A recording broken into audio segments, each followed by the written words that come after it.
인도가 이 파키스탄 전쟁에서 몰려있고 미국도 여기서 어느 정도 인발부되고 그러면은 중국이 이 틈을 타서 대만 침공을 감행할 우려도 있습니다. 다만 우리로서는 약간 이제 기회적인 측면이 있습니다. 결국 이제 싸우면은 무기 수요가 급증하죠. 우리나라 방산기업에는 아무래도 기회가 될 수 있을 겁니다. 사실 인도는 이미 K9 자주포 수입한 바 있고요. 파키스탄도 우리한테 손을 벌릴 수가 있고. 예, 안녕하십니까. 저는 현재 이제 서울 성북구에 있는 서경대학교에 있는 장교양성학과입니다. 장교양성을 하는 군사학과 최성정 교수입니다. 예, 반갑습니다. 전쟁이 일어났는데 오늘날 대립관계에 있는 미중이 소환되는지 요 배경을 한번 살펴볼 필요가 있는데요. 우선은 도널드 트럼프 미국 대통령은 인도 파키스탄이 이제 사실 직접적으로 막 미사일 교전을 하고 있는 그런 지난 7일에만 해도요. 양국은 원래 오랜 기간 싸워왔다. 그 트럼프 특유의 합법이 있습니다. 이 상황이 빨리 끝났으면 좋겠다. 이런 아주 원론적인 입장을 밝혔고요. 벤스 부통령도 또 그 다음날 이거는 근본적으로 미국과 관련이 없는 사안이다. 이 미국의 통제 범위를 뭐 혈맹국가도 아니고 나름대로 주권국가고 뭐 핵까지 가진 나라들인데 이 범위를 벗어나는 이런 전쟁 한복판에 굳이 미국이 휘말리지 않을 것이다. 이렇게 해서 또 맞장구를 쳤습니다. 다만 이제 이 행간을 잘 읽어보면요. 미국 국무부가 이제 22일 날 지난달에 마할감 테러가 일어났죠. 파할감 테러가요. 요때 이제 이 테러를 일어나는 걸 보고 테러는 강력히 이제 일어나서는 안 된다. 이렇게 이제 비난을 했습니다. 그러니까 이제 이게 테러라는 걸고 테러를 어떤 그런 나쁜 것이다. 이렇게 이제 했는 거는 결국은 중국 견제라는 이해관계가 맞아떨어지는 인도를 사실상 이제 지지하는 메시지다. 이렇게 이제 해석을 할 수가 있습니다. 반면에 이제 중국 외교부는 그 당시에 파키스탄이 이 반테러 기조를 가지고 있었다. 그거를 굳게 지지한다. 이 말은 이게 테러가 아니다. 는 파키스탄의 주장을 감싸는 이런 입장을 보였습니다. 실제로 이제 파키스탄은 최근 들어서서 원래 이제 파키스탄이 뭐 미국하고도 가까운 적도 있었고 러시아하고도 가까운 적도 있었고 이제 지정학적에 의해서 여러 가지 이제 국제관계가 이제 휩쓸려 있었는데 최근 들어서는 결국 이제 자기의 가장 강력한 적이라고 할 수 있는 인도 견제를 위해서 중국에 밀착을 했습니다. 적의 적은 적이다, 친구다 이거죠. 이제 원래 이제 인도가 중국하고 사실은 이제 견원지간이 되면서 적을 통해서 친구를 만드는 이런 이제 전략이라고 할 수 있죠. 그래서 사실 이제 시진핑 중국 국가수석의 역점 사업이라고 할 수 있죠. 이런 1대1로 과거에 이제 비단기를 재현하는 이런 1대1로 사업에도 적극적으로 협력을 했고요. 또 사실은 이제 그 두 나라 무기 구매 패턴을 보면 이제 제일 확실하게 드러나는데요. 인도가 최근 들어서 이제 미국하고 급속히 가까워지면서 미국산 무기를 많이 구입하고 있습니다. 반면에 이제 파키스탄은 그 통계적으로 보면 지난 5년간 무기 수입 중에서 중국이 차지하는 비중이 무려 81%에 달했다고 합니다. 그래서 이게 이제 이런 상황에서 볼 때는 현재는 이제 미국이라든지 국제사회가 중재를 해서 극적으로 휴전 합의가 이루어졌다고 하지만은 그럼 보장을 못하죠. 만약에 앞으로도 인도하고 파키스탄 간에 무력 충돌이 다시 재현되어서 뭐 예를 들어서 전면전쟁까지 가지 않는다는 보장이 없을 텐데 그렇게 될 경우에는 결국은 이게 이제 이해관계가 맞닿아 있는 미국, 중국 간에 지금 이제 이루어지고 있는 신냉전의 또 다른 한 축의 전선으로 지금 러우 전쟁이나 이팔 전쟁처럼 이런 새로운 전선으로 부상할 가능성은 저는 여전히 배제할 수 없다 이렇게 생각을 합니다. 그래서 미중 대리전이라는 이런 얘기가 나온다고 봅니다. 파키스탄이 전면적인 휴전에 합의한 것은 사실입니다. 상대방 이제 그 당국자들 대변인들도 발표를 했죠. 원래 이제 제일 먼저 이거를 공개한 거는 트럼프 대통령이 이제 SNS 공개를 했지만은 어쨌든 인정을 했습니다. 양쪽 다. 그런데 이 이후에도 양측이 이제 총구를 맞대고 있는 어떤 실질 통제선이라는 게 있는데 그 인근에서 뭐 계속 이제 폭발음이 들리고 뭐 이런 이제 일이 일어났습니다. 그러니까 또 양국은 이게 상대방이 휴전 합의를 해놓고 당신이 위반했다. 책임을 떠넘기고 서로 이제 핏대를 세웠죠. 사실 이제 이거 행간을 잘 봐야 되는데요. 마코 루비오 미국 국무장관이 어떤 얘기를 했느냐 하면은 이 합의와 관련돼서 인도와 파키스탄 정부가 즉각적인 휴전에 합의하고 나서 일단 합의는 했다. 구도 합의죠, 이거는. 그러고 나서 중립적인 장소에서 나머지 여러 가지 이제 문제가 남아있죠. 이 문제에 대해서 강범위한 논의를 시작하는데 합의했음을 발표한다. 이렇게 이제 밝혔습니다. 이 말은 이 휴전이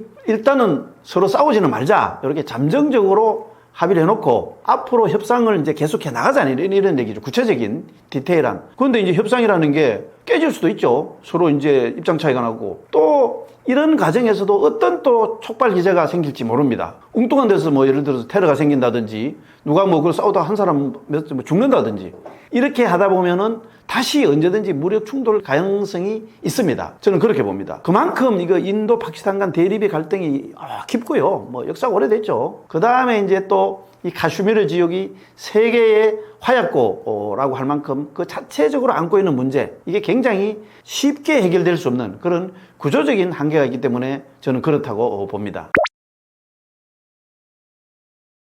앞으로 이제 이거 휴전 협상이 선언은 했지만 협상을 해야 되는데 요 진행되는 과정을 이제 좀 지켜봐야 되겠습니다만은, 만약에 이제 휴전 협정이라는 게 최종적으로 사인을 해야 되죠. 사인을 하는데 이게 타결이 되지 않고 다시 또 이제 분쟁이 재발한다, 이랬을 경우에 예상되는 시나리오를 한 2가지 정도 이렇게 정리를 해볼 수 있겠습니다. 우선은요, 과거에도 그렇듯이 제한적 소규모 충돌이 반복될 수가 있습니다. 이게 이제 가장 높은 가능성의 시나리오죠. 이렇게 해서 이제 전면적으로 비화되지 않는 일종의 서로가 적당한 선에서 통제해야 하는 그런 충돌이 반복될 가능성이 많습니다. 요거는 양국이 이 전쟁을 국내 여론을 의식해서 지금 전쟁을 서로 하고 있다 해도 과언이 아닌데요.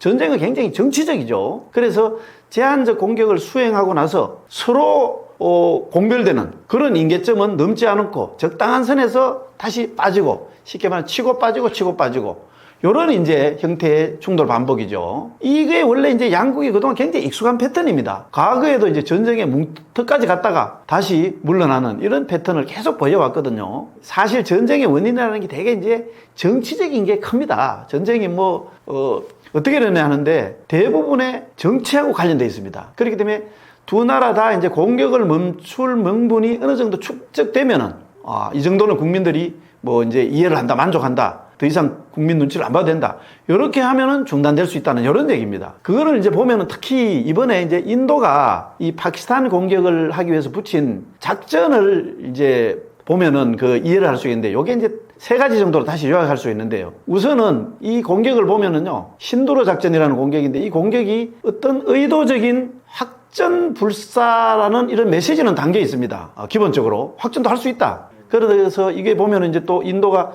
1971년 이후에 처음으로 이게 이제 경계선을 넘어서 파키스탄 영토라든지 파키스탄 그 점령 지역에 위치한 목표물을 공격을 했죠. 다만 이제 이 공격이 어떻게 보면은 물리적인 파괴보다는 심리적 압박에 방점을 두고 있는 이런 느낌을 갖고 있습니다. 그 2번째는 일종의 이제 선택적 이런 정밀 타격인데요. 요거는 레이더 회피 기술이라든지 그 다음에 장거리 타격 능력을 바탕으로 민간인 피해를 최소화하고, 또 이제 전쟁에서도 국제법이 나름대로 있죠. 그래서 국제법에는 자위권 행사라는 게 있는데, 이런 자위권 행사를 하기 위한 명분을 마련한다든지, 그 다음에 이제 전쟁을 충돌을 시작한 이제 그 원인이 바로 이제 테러잖아요. 이 파키스탄 내에 있는 테러 인프라, 이런 거를 약화시키는 것이라는 이런 것들을 동시에 노렸다, 이렇게 보면 되겠습니다. 3번째 이제 특히 이제 눈에 띄는 게 바로 이 앞서 얘기했던 신두라라는 작전용입니다. 요게 이제 원래 국내 여론 결집용입니다. 신두라는 이름을 붙인 게 보면, 이게 이제 신두라는 게 우리가 인도 여행할 때 보면은 그 여성들이 이마에 그 정수리 부분, 요 이마 같은 데 보면 빨갛게 이렇게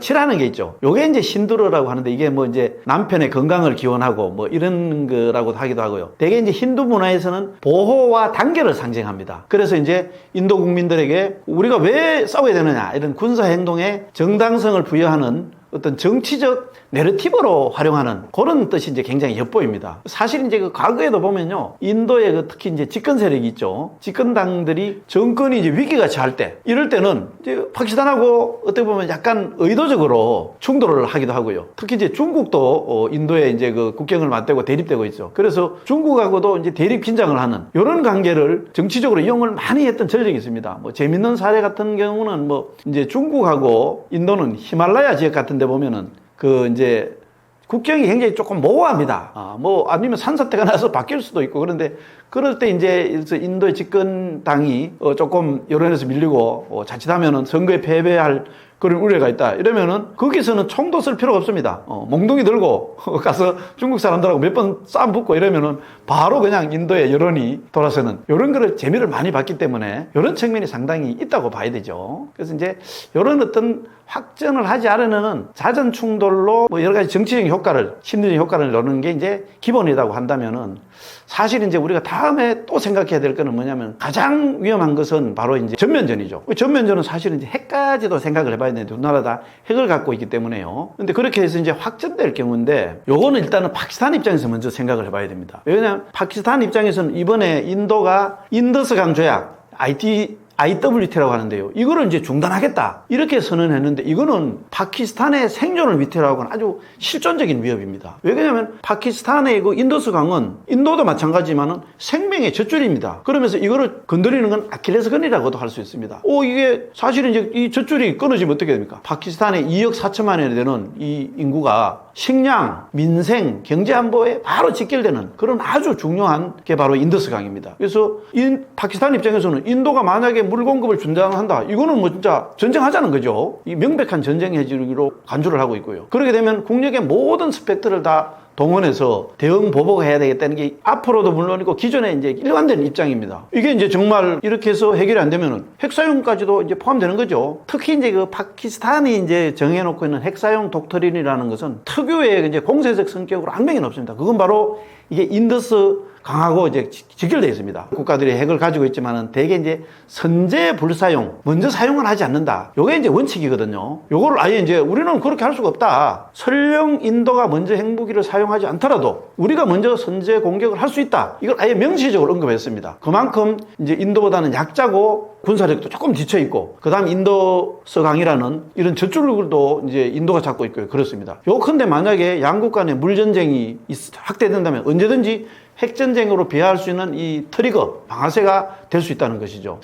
그런 점에서 이제 굉장히 우려스러운데, 인도와 파키스탄은 현재 이제 한 170개 정도 핵탄두를 보유하고 있는 걸로 국제사회는 알고 있습니다. 이제 두 나라 핵을 가진 뭐 배경은 여러 가지가 있습니다. 이제 인도는 사실은 이제 중국을 겨냥해서 핵을 가졌다는 게 정설이고요. 그 다음에 이제 파키스탄은 인도가 그 당시에 이제 벵글라데시를 동파키스탄, 스파키스탄 중에서 이 동파키스탄을 인도가 개입해서 분리됐죠. 이런 걸 겪으면서 이제 우리도 핵이 없으면은 인도에 대항할 수 없구나. 군사력이 비등비등하면 모르겠는데 군사력도 처지고, 그래서 이제 정말 무리를 해서 핵을 가지게 됐죠. 그런데 이제 이 문제는 보통 이제 그 냉전 시대도 그런 게 있었는데요. 핵이라는 거는 이제 불가피하게 뭐 오발도 있을 수가 있고요. 그 다음에 잘못된 판단으로 뭐 이렇게 이제 오해가 생길 수도 있는데, 그래서 반드시 양국 간의 하트라인 같은 거를 갖고 있습니다. 그런데 지금 인도와 파키스탄은 이런 하트라인이 없는 상태라고 할 수 있는데, 여기서 이제 사소한 오해가 정말로 뭐 이제 인더스 강물을 끊어지든지 이렇게 이제 오해가 된다면 이게 아주 파멸적인 재앙을 초래할 수 있죠. 그렇게 되면은 이제 그 가상적으로 생각하면 한 일주일 만에 수천만 명이 죽을 수 있고요. 요게 이제 인도 파키스탄한테만 문제가 되는 게 아니고 전 세계에 그 핵의 핵기울이 오죠. 이렇게 오면은 20억 이상 인구가 굶게 되는 이런 이제 파급 영향을 줄 수 있다는 이런 분석이 있습니다. 자, 여기서 이제 또 마지막으로 살펴볼 거는 인도 파키스탄 전쟁이 그러면 과연 세계 3차 대전까지 확전될 가능성이 있느냐. 요거는 정말 어떤 그 정량적인 확률을 명확하게 제시하기 굉장히 어렵지만은 결론부터 말씀드리면은 전문가들이라든지 전략 분석 가드 사이에서는 매우 낮은 확률로 평가되고 있습니다. 심지어는 뭐 그냥 1, 2% 정도, 뭐 요 정도밖에 추정하지 않는 경우가 많습니다. 이거는 왜 그러냐면은 인도 파키스탄은 궁극적으로 비핵심 지역입니다. 지구 전체로 볼 때는. 그래서 비핵심 지역에서 국지적인 설령 핵 충돌이 일어나더라도 이게 세계대전을 자동적으로 폭발하지 않는다는 현대 전략 이론의 기본 전제를 반영했다. 이렇게 보면은 되겠습니다. 하지만 이제 이 두 나라 전쟁이 결국은 이제 세계로까지는 확산이 안 되더라도 남아시아의 어떤 지정학적인 근본적인 변화를 예고하는 것은 사실이다. 이렇게 볼 수 있겠습니다. 사실 이게 이제 핵을 가지고 있는 두 나라가, 핵은 어떻게 보면 이제 두 나라 다 망할 수 있는 건데, 이거를 그동안은 핵이라는 게 사실은 전쟁 억제력이 있거든요. 서로 이제 막 가면 안 되니까. 그래서 가급적이면 재래식 군사 행동도 서로 조심하는 경향이 있습니다. 조심하는 경향이 있는데, 이런 핵을 가진 두 나라가 재래식 군사 행동을 범위를 넓혀서 확전까지 간다. 만약에 이제 이런 점이 이제 고려를 할 수가 있고요. 특히 이제 인도가 1971년 이후에 51년 만에 이 실질 통계선을 넘어서 파키스탄 영역까지 공격했다는 점, 이런 것들을 이제 주목할 필요는 있습니다. 이거는 이 이제 그 제한적인 군사 행동이지만은 이게 이제 제한적 지역 분쟁, 최소한 인도 파키스탄 그 옆에 있는 뭐 방글라데시나 기타 중국의 뭐 일부라든지 중동 지역 정도, 이렇게 이제 분쟁으로 머물지 않고 조금 더 늘어날 거라는 이런 이제 전제가 되죠. 과거에는 이런 지역적이고 제한적인 군사 행동이 제한적 지역 분쟁에 한정될 거라고 봤는데, 이런 암묵적인 전제가 이제 과연 먹히 들어가느냐, 이런 어떤 거를 시험하는 그런 시험대다, 이렇게 봐도 되겠습니다. 그 인도 파키스탄 전쟁은 뭐 사실상 이제 한반도에서 멀리 떨어진 지역이고요. 또 우리가 전략적으로 그렇게 밀접한 지역은 아니지만 거기에서 이제 일어나는 분쟁인데, 그렇더라도 이게 이제 우리가 현재 상태를 넘어서서 전면전으로 확산된다, 그렇게 한다면 어쨌든 간에 그 충격은 우리나라에도 중대한 영향을 미칠 수 있다고 봅니다. 일단 이제 인도는 연간 한 $100 이상의 수출 시장이고요. 그 다음에 이제 삼성이라든지 현대차 같은 데서 우리 이제 주요한 기업이 현지에 생산 거점을 두고 있습니다. 그 다음에 이제 파키스탄에도 우리 한국 기업들이 이제 진출해 있죠. 이 파키스탄에 진출한 기업들은 대개 이제 파키스탄으로 부품을 수출을 해서 현지에서 조립하는, 과거에 우리가 했던 그런 식이죠. 조립 구조입니다. 그런데 이제 조립 공장의 가동이 중단되면은 이게 이제 부품 재고가 이 창고에 쌓여버리고, 그 다음에 또 그렇게 하다 보면서 우회 운송 비용이 발생해서 자금 운용에 부담이 가중될 겁니다. 각 기업으로서는. 또 무력 충돌이 더 장기화되면은 결국은 이 공급망이 굉장히 중요한데 공급망 차질이 되고 수출 피해가 이제 불가피할 걸로 봅니다. 나아가서 이걸로 인해서 중동 전체 정세가 이제 불안해질 수가 있죠. 그러면 이제 해상로까지 차단될 가능성이 있고요. 그러면 이제 과거에도 경험해 왔지만 유가가 급등하고, 유가가 급등하면 전력도 가격도 상승하고, 이러면 한국 전쟁 전반에 피해를 줄 수 있고요. 이게 이제 금융시장 불안정으로도 이어질 수가 있죠. 그러면서 뭐 코스피가 하락한다든지 원화가 약세를 보인다든지 외국인 투자자가 이탈한다 같은 이런 금융 충격도 현실화될 수 있다고 봐야 됩니다. 외교적으로 생각해 본다면은 우선은 우리가 인도와 현재 조금 더 전략적 협력을 유지를 하고 있습니다. 그렇지만 또 파키스탄도 전혀 무시할 수 없습니다. 그러면서 두 나라 사이에서 어느 정도 균형을 보고 눈치를 봐야 되는 이런 복잡한 상황에 놓이게 되죠. 그래서 이렇게 양국 사이에서 중립을 유지한다는 건 사실은 어느 한 편을 드는 거는 쉬운데, 이게 중립을 유지한다는 게 이렇게 쉬울 것 같지만 그렇게 쉽지 않습니다. 그래서 이게 이제 외교적 부담으로 다가올 수 있게 되죠. 그리고 이제 이게 정말 전선이 확정되어서 3차 세계대전까지 가지는 않더라도 어쨌든 간에 이제 미국, 중국이라든지 이런 강대국이 개입을 할 가능성이 있고요. 그렇게 된다면은 현재 이제 우리 동북아 안보 지형은 대체로 한미 일대 북중러라는 이런 이제 대립 구도 속에서 신냉전이 형성되어 있다고 보면 되는데, 이것도 이제 변화될 가능성이 있습니다. 그러면서 한국의 이제 안보 정책도 재편을 해야 되는 그런 게 있죠. 예를 들어서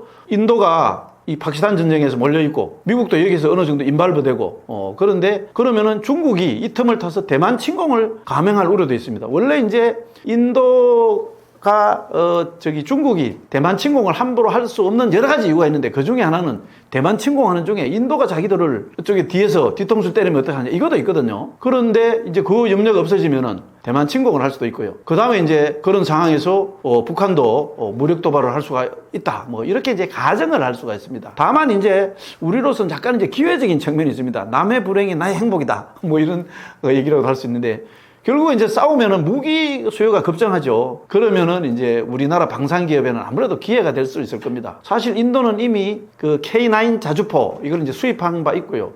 그렇게 이제 양측 간의 대립 갈등이 시작하면 됩니다. 인도에서부터 이제 일단은 우리 K방산에서 수출 확대를 할 수 있고, 뭐 급하면 파키스탄도 우리한테 손을 벌릴 수가 있고, 이렇게 돼서 어떤 무기를 수출하는 방산기업은 나름대로 또 도움이 되지 않을까, 이런 측면도 있다고 생각을 합니다.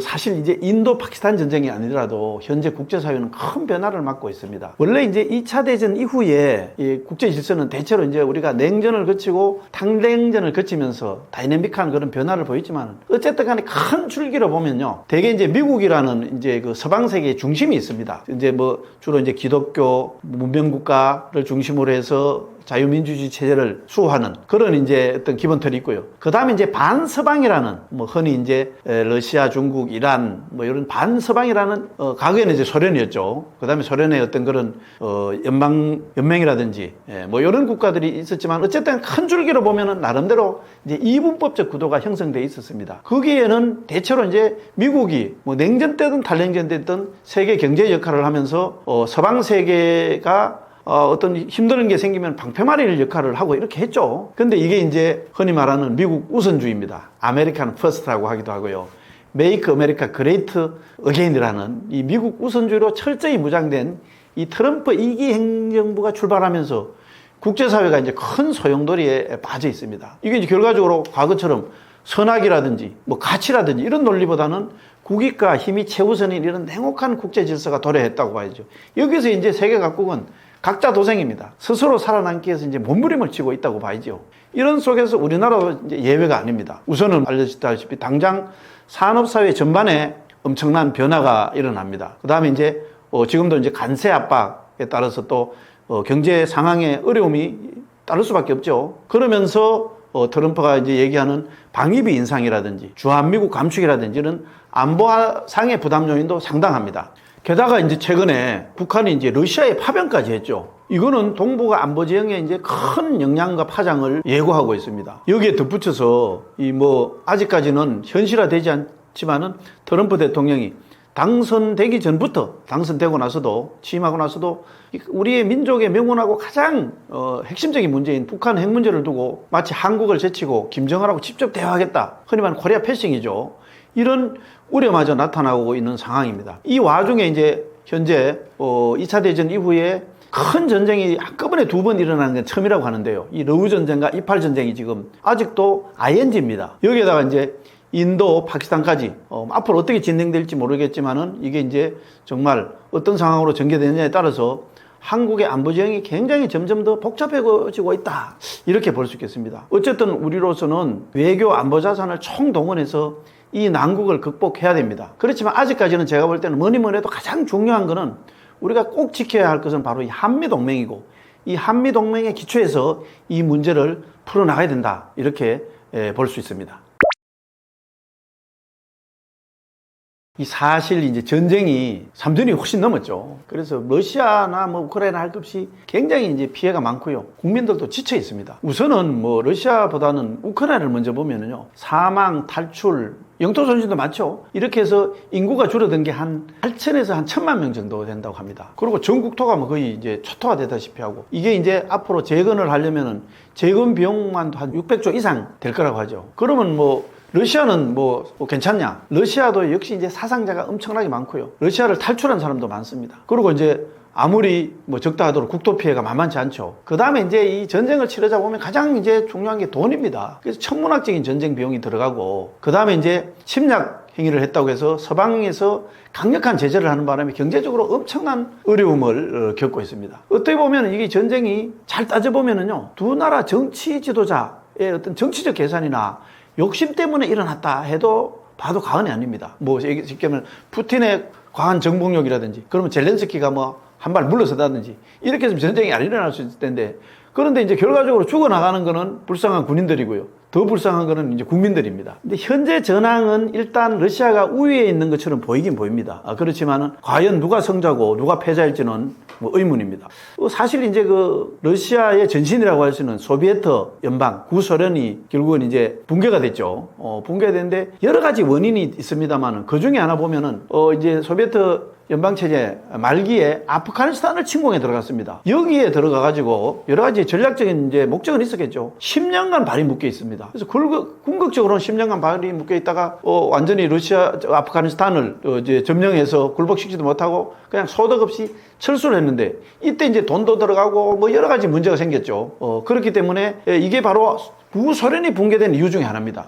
그런 점에서 볼 때는 푸틴 입장에서는 지금 이게 원래 한 달 정도, 뭐 심지어는 보름 만에 끝내겠다고 이렇게 생각하고 들어간 전쟁이 있는데 이게 3년간 이렇게 넘게 발리 묶여져 있으면서 푸틴으로서는 야, 이런 이제 아픈 기억이 나름대로 슬금슬금 떠오를 겁니다. 뭐 아무리 지금 겉으로는 큰 소리 치고 있지만은 사실 이게 전쟁이요, 성자나 패자나 어떻게 보면은 다 이런 경우가 많습니다. 실례로 들어보면 인류 역사상 이제 가장 참혹한 전쟁이라고 일컬어지는 게 1차 세계대전이죠. 물론 이제 2차 세계대전은 가장 큰 전쟁입니다만, 1차 세계대전 사례를 잠깐 들어보면요. 결국 이제 1차 세계대전이 끝났죠. 사륙이 멈췄습니다. 그런데 이제 그때 참전국들이 있었습니다.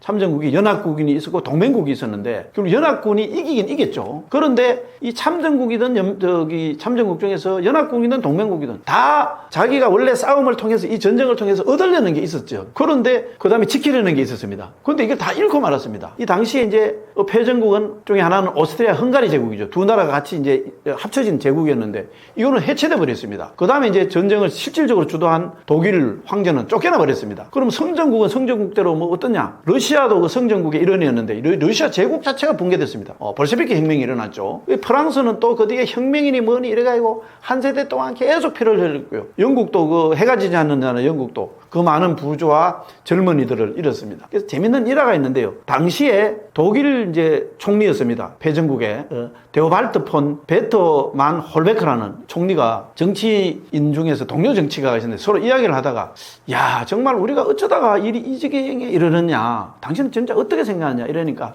이렇게 한탄을 했답니다. 야, 정말 일이 이렇게 될 줄 진작 알았더라면 쉽게 말해서 우리가 전쟁을 왜 했겠느냐, 이런 한탄이겠죠. 그런 일화가 생각나기는 거기 때문에 사실은 러시아도 크게 얻은 게 있을까, 이런 생각이 드는 대목입니다. 원래 그 이제 미치광이 전략이라는 게 있습니다. 광인 전략이라고 하기도 하고 이제 매드맨 대월이라고 하는데, 이게 국제 정치학 사전에도 나오는 전략입니다. 근데 이게 말은 미치광이지만 사실은 고도의 합리적인 계산 아래 이루어지는 이성적 협상 전략이죠. 뭐 재밌는 건 이 미치광이 전략의 원전이 원래 이제 6.25 때 한미동맹을 쟁취하기 위해서 이승만 대통령이 뭐 갑자기 방공포를 석방하고 이렇게 이제 약간 미친 짓을 해서 한미동맹을 얻어냈다는 데서 원래 이제 그게 출발점이다, 뭐 이런 얘기도 있는데, 이 트럼프도 이 미치광이 전략에 강합니다. 좀 표현은 거칠지만은. 그래서 실제로 트럼프 화법을 보면 종종 이제 거래 협상술처럼 보이긴 합니다. 장사꾼 특유의. 그렇지만 그 기재에는 현실 정치의 기반에는 아주 고도의 이성적 전략 계산이 원래 깔려 있습니다. 그런데 이제 이게 그동안은 자기가 잘 먹힌다고 생각했는데 이게 잘 생각처럼 통하지 않습니다. 왜 그러냐면 전쟁이라는 게 그만큼 복잡하게 얽혀있기 때문이죠. 그래서 이 우크라이나 전쟁 종전을 이제 중재를 하고 외교를 하고 있는 도널드 트럼프 대통령이 사석에서 이 블라디미르 푸틴 러시아 대통령에 대한 좌절감을 표출했다는 이런 얘기가 나옵니다. 이게 무슨 얘기냐면요. 이 트럼프 대통령은 이게 이제 자기 나름대로는 뭐 당선인 시는 24시간 내에 뭐 종전을 시키겠다 해서 협상에 이제 뛰어들고 중재 역할을 했잖아요. 그런데 해보니까 러시아도 그렇고 우크라이나도 그렇고 양측 다 적당한 타협 이거를 거부를 하고 있다. 특히 이제 자기는 푸틴은 그나마 좀 친하다고 믿었는데 푸틴이 우크라이나에서 지금까지 자기가 얻었던 거 이거 전부 다 내놔라, 이렇게 하면 이거 협상이 됩니까? 그죠? 약간은 양보를 해야 되는데, 그래서 말을 잘 듣지 않는다. 그래서 협상이 어렵다.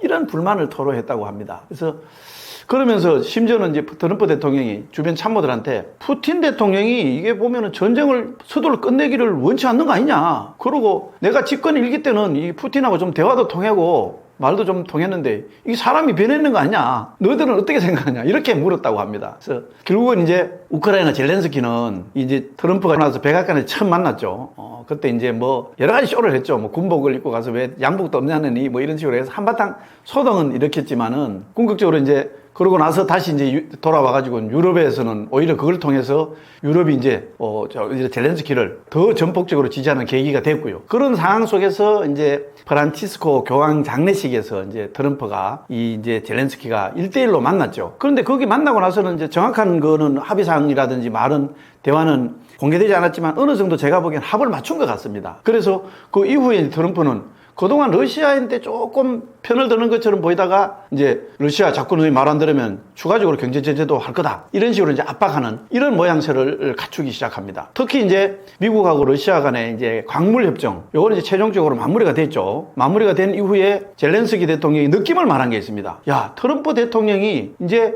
나름대로 이 전쟁을 끝내기를 원하고 있는 것 같더라. 그리고 우리한테 뭔가 도움을 줄 그런 준비가 되어 있는 것 같고, 그 다음에 휴전의 필요성을 지지하는 것을 내 나름대로 이제 느낌으로 느꼈다. 이런 기대감을 표명을 했습니다. 결국은 이제 이게 보면은요, 트럼프 대통령은 처음에는 러시아보다는 우크라이나 여기를 설득하기 굉장히 어려울 걸로 생각을 했는 것처럼 보여요.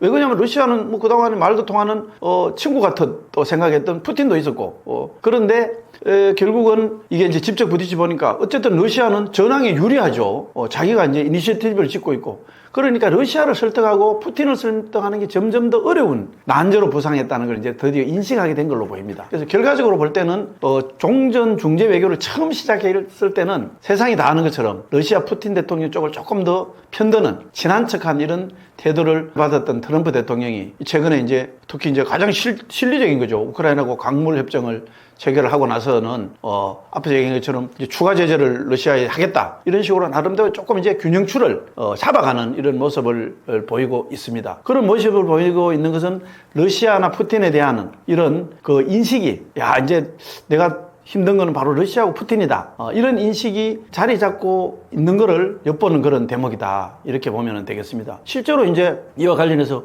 벤스 부통령도 지난 7, 8일간 이제 대담 행사하고 언론 인터뷰를 하면서 러시아가 너무 과도한 요구를 하고 있다. 이렇게 이제 약간 우크라이나 쪽에 편드는 이런 모양새로 맞장구를 치기도 했습니다. 그런 게 이제 어떤 큰 흐름의 미세한 변화의 흐름처럼 보여집니다.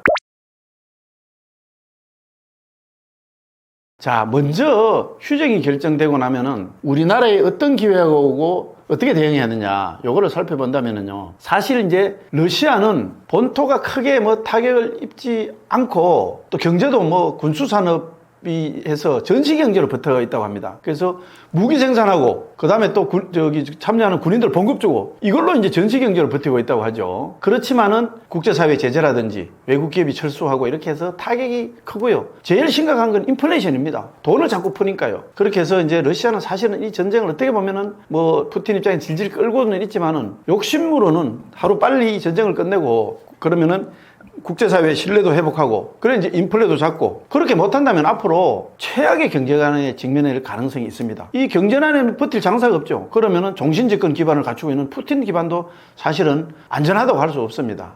그런 측면에서 본다면은 이제 우리 한국은 러시아의 주요한 교역 상대국이죠. 그래서 우리나라는 자동차나 자동차 부품 같은 제조업 제품이 강점입니다. 대신에 러시아는 원유라든지 천연가스라든지 석탄 같은 원자재 수출을 서로 이제 해왔던 우리나라에 했던, 과거에는 보면 아주 상업 좋은 보완 관계의 파트너입니다. 그런데 이제 북한은 지금 러시아하고 가까워지고 파병까지 했지만은 사실은 러시아가 줘야 될 거는 많지만은 대신 가져가려고 해봐야 값싼 노동력 말고는 거의 없습니다. 그리고 또 전쟁이 정말 완전히 끝난다면은 이제 더 이상 무기나 병력도 더 이상 이제 필요하지 않게 되죠. 또 그러면 이제 어쨌든 간에 전후 복구 사업도 해야 되는데, 그러면 전후 복구 사업을 혼자는 하지 못할 텐데 유럽하고는 전쟁까지 치렀는데 이게 쉽게 관계를 회복해서 할 수 있겠습니까? 그래서 결국은 이건 이제 동쪽에서 찾을 수밖에 없습니다. 그런데 그 중에 동쪽 중에서는 그나마 우리 한국이 그 자본력이라든지 해외 건설 진출 노하우라든지 이런 면에서는 가장 적합한 나라가 될 수 있습니다. 이건 뭐 우크라이나도 마찬가지라고 할 수 있죠. 다음으로 요게 이제 좀 중요할 수 있는데, 러시아가 결국 이제 그 전쟁이 끝나더라도 비관세 장벽을 유지할 수밖에 없는 그런 측면이 있습니다.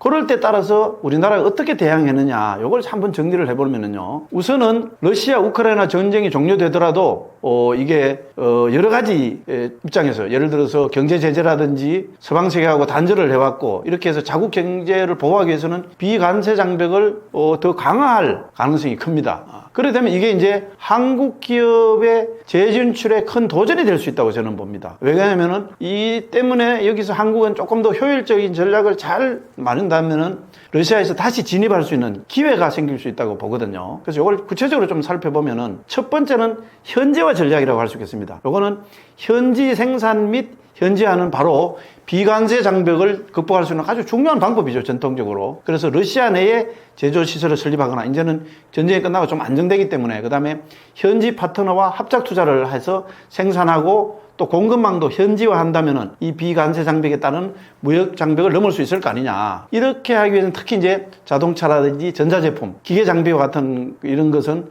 기술력이 중요한 산업에서는 현지 생산 가격이 경쟁력을 높이는데 중요한 역할을 한다고 봅니다. 두 번째는 수출입 대체 경로를 확보하는 건데요. 이 비관세 장벽이 강화될수록 수출입 경로를 다변화해야 되는 건 상식입니다. 우리가 그 중앙아시아, 중국, 유럽 등과 대체 무역 경로를 마련하고 그 다음에 러시아와 직접 거래를 하지 말고도 우회 경로를 통해서 러시아에 상품을 수출할 수 있는 이런 방법도 역시 찾아야 됩니다. 그러려면 이제 예를 들어서 러시아하고 어떤 가까운 카자흐스탄이나 우즈베키스탄 같은 중앙아시아 국가들하고 물류라든지 무역 협정을 체결해서 이걸 통해서 러시아로 진출을 할 수 있는 간접적인 통로가 될 수 있다, 이렇게 봅니다. 그 다음에 이제 세 번째로는 디지털 및 온라인 시장을 활용하는 건데요. 이 디지털 전환을 활용한 온라인 비즈니스 모델은 아주 중요한 전략이라고 할 수 있죠. 그래서 이제 전자상거래라든지 디지털 플랫폼이라든지 소프트웨어라든지 기타 서비스 산업에서는 러시아 내에 현지 법인을 설립하지 않고도 서비스 제공이 가능하죠. 이런 것도 굉장히 중요한 포인트다, 이런 생각을 하고 있습니다. 특히 이제 이 디지털 콘텐츠라든지 교육 및 기술 서비스 같은 거는 비물리적인 상품이라고 할 수 있는데 이 바로 물리적 장벽을 넘을 수 있는 좋은 기회를 제공할 수 있습니다. 그래서 이런 측면을 또 이제 생각해 볼 수 있고요. 그 다음에 이제 러시아 현지 기업과의 파트너십 강화다. 요걸 이제 생각할 수 있겠는데요. 러시아의 비관세 장벽을 넘으려면은 한국 기업이 러시아 시장에 재진출을 해야 되죠. 이제 앞으로 그동안 끊겨져 있던 이때 이제 현지 파트너를 통해서 기술 협력이라든지 브랜드 홍보를 강화할 수 있고요. 그 다음에 현지 네트워크를 활용해서 시장 접근성을 높일 수 있다, 이렇게 보겠습니다. 결론적으로 보면은 러시아의 비관세 장벽이 장화되더라도 어려움은 있겠지만 한국은 현지화라든지 디지털하든지 산업별로 맞춤형 전략을 통해서 러시아 시장에 재진출할 수 있다고 보고요. 이를 위해서는 이제 정치적 및 외교적 협력이 이제 뒷받침돼야 되겠죠. 그렇게 해서 한국 기업들이 보다 더 유리한 조건에서 시장을 접근할 수 있도록 국가 차원의 지원을 있어야 되고요. 그 다음에 기술 혁신이라든지 지속 가능한 발전을 통해서 경쟁력을 확보해야 된다고 봅니다. 그래서 글로벌 경제 환경에서 변화에 발맞춰서 우리나라가 러시아 시장을 전략적으로 공략할 수 있는 기회를 찾아낸다면은 저는 성공할 수 있을 거라, 이렇게 봅니다. 이 연장선상에서 생각해 본다면은요, 사실 그 소비에트 체제가 무너지고 나서 러시아는 북한보다 한국과 더 밀접한 관계였습니다. 물론 이제 뭐 러시아가 북한에 대해서 이제 뭐 핵개발 이런 것 때문에 국제사회 제재 같은 걸 할 때 보면은 미국을 견제하기 위해서 북한 편을 슬쩍슬쩍 들기도 했지만은 우리 1990년에 러시아하고 수교를 했죠. 그 이후에 한국과 굉장히 우호적 관계를 유지해 왔고요. 교육 규모도 전쟁이 일어나기 전까지는 200억 달러를 넘어서 거의 250억 불까지 가까웠습니다. 뭐 거기에 비해서 북한 내 교육은 아예 없었다고 봐도 과언이 아닙니다.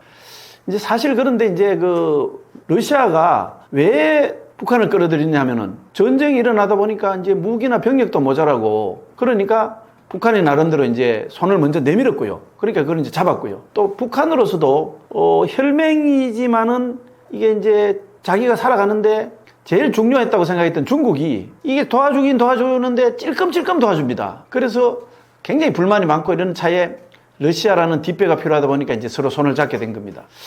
그러면 이제 전쟁이 끝나고 나면은 러시아하고 북한 관계는 과연 어떻게 될 거냐, 이게 이제 사실 궁금할 수가 있습니다. 어떻게 보면 당장 용도가 없어지기 때문에 뭐 팽당할 수가 있겠지만은 현재 국제 관계로 볼 때 저는 그럴 가능성은 조금 낮다고 봅니다. 왜냐하면 사실 종전을 한다고 해도요, 러시아의 어떤 그런 침략자라는 딱지가 떼지는 건 아닙니다. 그리고 또 종전 자체가 굉장히 불안한 미봉책이기 때문에 언제든지 전쟁이 재발할 가능성도 있죠. 그 다음에 이제 러시아와 우크라이나 간의 앙금이 뭐 전쟁을 하고 나면 다 상처가 깊어지고 앙금이 깊어지고 그 이후에 또 배후에는 러시아가 자리 잡고 있고 이런 복잡한 구도가 되기 때문에 러시아는 항상 긴장 상태를 유지를 해야 됩니다. 그래서 러시아가 정말로 확실한 여기서 이제 전쟁의 테러를 잡기 전까지는 북한이 필요할 겁니다. 또 러시아가 유럽 국가지만은 극동 지역에서도 나름대로의 전략적 우위를 갖기 위해서는 북한이 여전히 유효한 카드입니다. 어떻게 보면은 미국을 견제하는데 중국도 뭐 전략적 동반자로 가깝다고 하지만은 영원히 가까운 건 아니죠. 나름대로 견제가 필요합니다. 그 카드로 북한이 필요합니다. 북한으로서는 이 러시아하고 손을 잡은 게 이제 국제사회의 오랜 제재라든지 불량 국가로서 고립을 탈피하기 일종의 이제 전략이다. 이렇게 보면 되겠는데요. 이거는 이제 앞서도 얘기했지만은 중국이 도와주긴 했지만은 전문용어로 이유 있는 거리두기입니다. 적당한 거리두기를 해서 이 불량 국가하고 거리두기를 하면서 그 다음에 순망치한 북한이 없으면 안 되기 때문에 끌고 가는 이런 데 대해서 이제 북한이 불만이 많았죠. 그런데 러시아라는 이제 다른 뒷배가 있으면 확실한 안전판이 될 거다. 이런 또 의도도 있을 겁니다. 그래서 그 대신에 이제 장기적으로 볼 때는요, 러시아 입장에서는 이 북한이라는 게 불량 국가입니다. 세계에서 가장 불량 국가고요. 뭐 그렇게 특별히 뽑아먹을 것도 없고요. 그 자칫하면 이게 관계가 오히려 걸림돌이 될 수 있다는 걸 알고 있습니다. 그래서 흔히 이제 이걸 전문용어로 불가근 벌가원이라고 하죠. 그래서 현재 중국이 바로 이렇게 취하고 있는 이유 있는 거리두기 이런 식의 관계로 갈 가능성이 많습니다.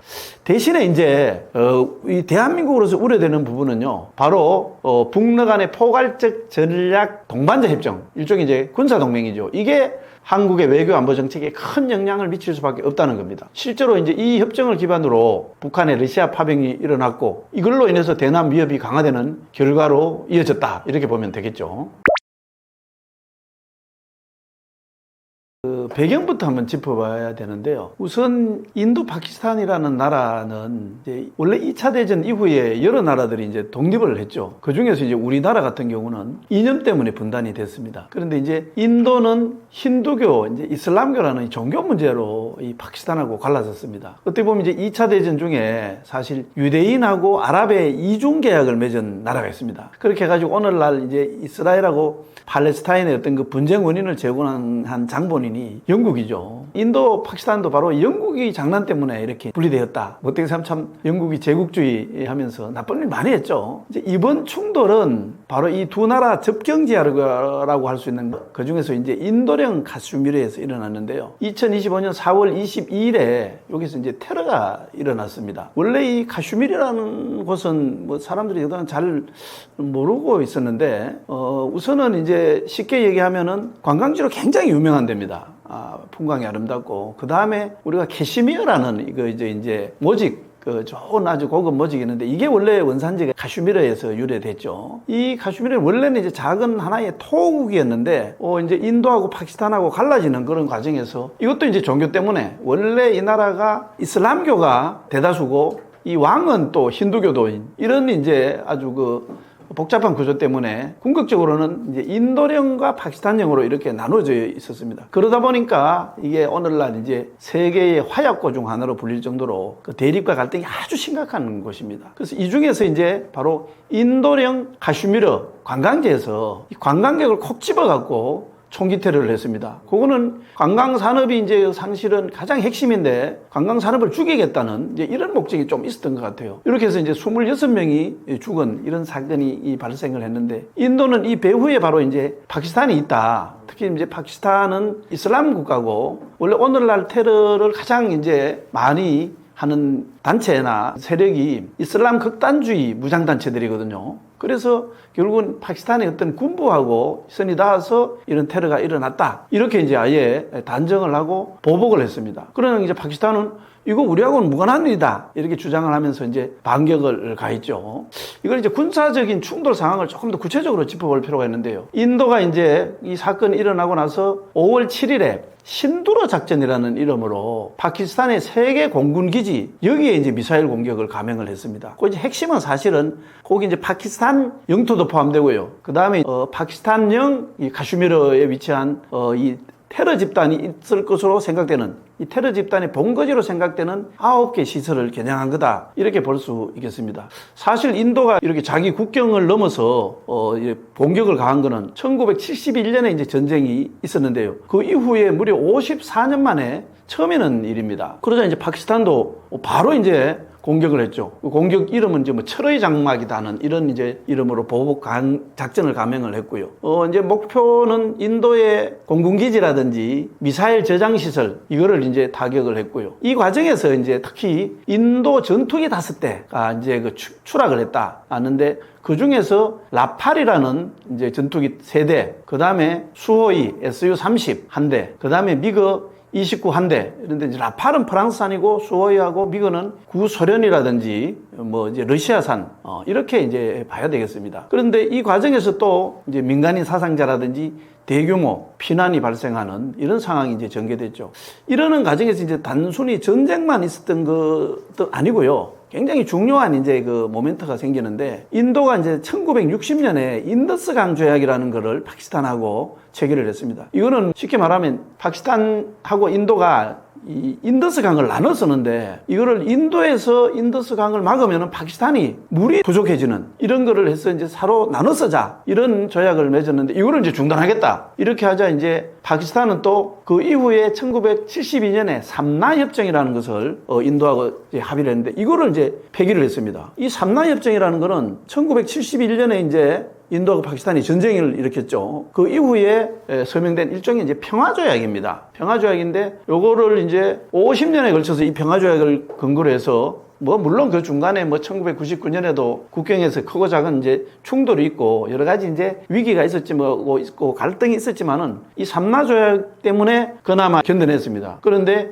어떻게 보면 이 파키스탄이 이번에 이 안전장치를 제거했다 이런 점에서 이제 앞으로 일종의 이제 현상 변경이라고 할 수 있죠. 그런 시도라는 점에서 굉장히 어떤 그런 공세적인 자세다 이렇게 볼 수 있겠습니다. 자, 그런데 이게 사실 이제 인도하고 파키스탄은 사실은 두 나라가 싸우는데 자기들끼리 싸우면 되지 이렇게 하지만은 국제사회가 걱정하는 게 큰 이제 그 요소가 하나 있습니다. 바로 두 나라 다 핵을 보유하고 있다는 거죠. 핵이라는 건 무기의 끝판왕이고, 이게 단순히 두 나라 문제만 아니고 어떻게 보면 인류 전체의 문제하고 이제 직결되는 이런 거기 때문에, 자칫하면 이 핵을 가지고 있는 두 나라가 핵으로 맞붙어서 전쟁을 한다면 엄청난 참극이 이제 우려되는 그런 상황이죠. 그렇게 하다가 결국은 이제 무력 충돌을 벌인 지 3일 만이죠. 지난 10일에 미국을 비롯한 이제 국제사회가 중재에 나서서 극적으로 휴전 합의를 했습니다. 우선 이제 미국도 처음에는 조금 약간 중립적인 입장 내지는 너희들 일인데 너희들이 해결해라, 이렇게 이제 약간 관망하는 자세가 있었는데요. 근데 두고 보다 보니까 이게 계속 이렇게 이제 확전이 되다 보면은 결국은 이게 이제 세계 주도국가인 미국이 신경을 쓰지 않을 수가 없고, 그렇게 신경을 쓰다 보면 현재 이제 미국은 가장 이제 중요한 게 바로 중국을 견제하는 건데, 이 중국을 견제하는 전략적 파트너로서 인도가 굉장히 중요한 위치를 차지합니다. 그러면은 인도의 어떤 도움을 받아서 중국을 견제하는데 이 차질이 생기지 않겠느냐, 그리고 신경이 또 이제 분산되는 거 아니냐, 이렇게 해서 나름대로 이제 트럼프 대통령을 중심으로 적극적 중재에 나선 것으로 보입니다.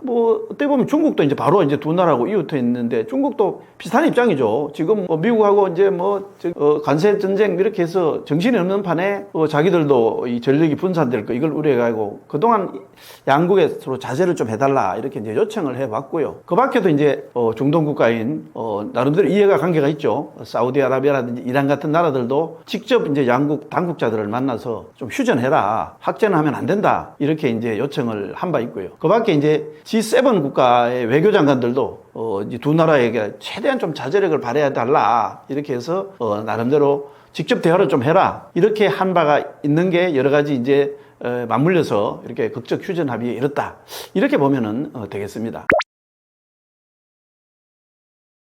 이제 그 파키스탄 국방부가 전투기 5대를 이제 격추했다, 이렇게 주장하는데, 이 전투기 5대 중에 바로 이제 인도가 최근에 프랑스에서 들어왔죠. 이 최신의 전투기입니다. 이 라팔이 3대나 포함되어 있습니다. 그래서 이게 사실은 진짜냐 거짓말이냐 이제 이러는 것도 이제 논란이 있는데, 일단 실제로 이제 SNS 같은 데 보면은 전투기 추락 잔해로 추정되는 영상이 올라와 있고, 미국 당국자들도 직간접적으로 이거를 이제 확인하는 그런 걸로 볼 때는 거의 사실인 것 같습니다. 이 라팔은 어떤 이제 전투기냐면은 프랑스가 개발한 4.5세대 전투기입니다. 지금 5세대까지 나가 있죠. 4.5세대 전투기인데, 여기에 보면 이제 AESA라고 하는데, 이게 능동 위상 배열이라고 할 수 있고요. 그에 따른 이제 아주 고도의 이제 레이더가 장착되어 있습니다. 그 다음에 이제 MICA라고 해서 중거리 공대공 미사일, 비행기끼리, 전투기끼리 싸우는 그런 미사일. 그 다음에 이제 전자전 시스템 스펙트라, 이런 걸 탑재한 아주 최신의 기종이라고 할 수 있죠. 이 라팔을 인도가 어떻게 해서 갖게 됐느냐 하면은,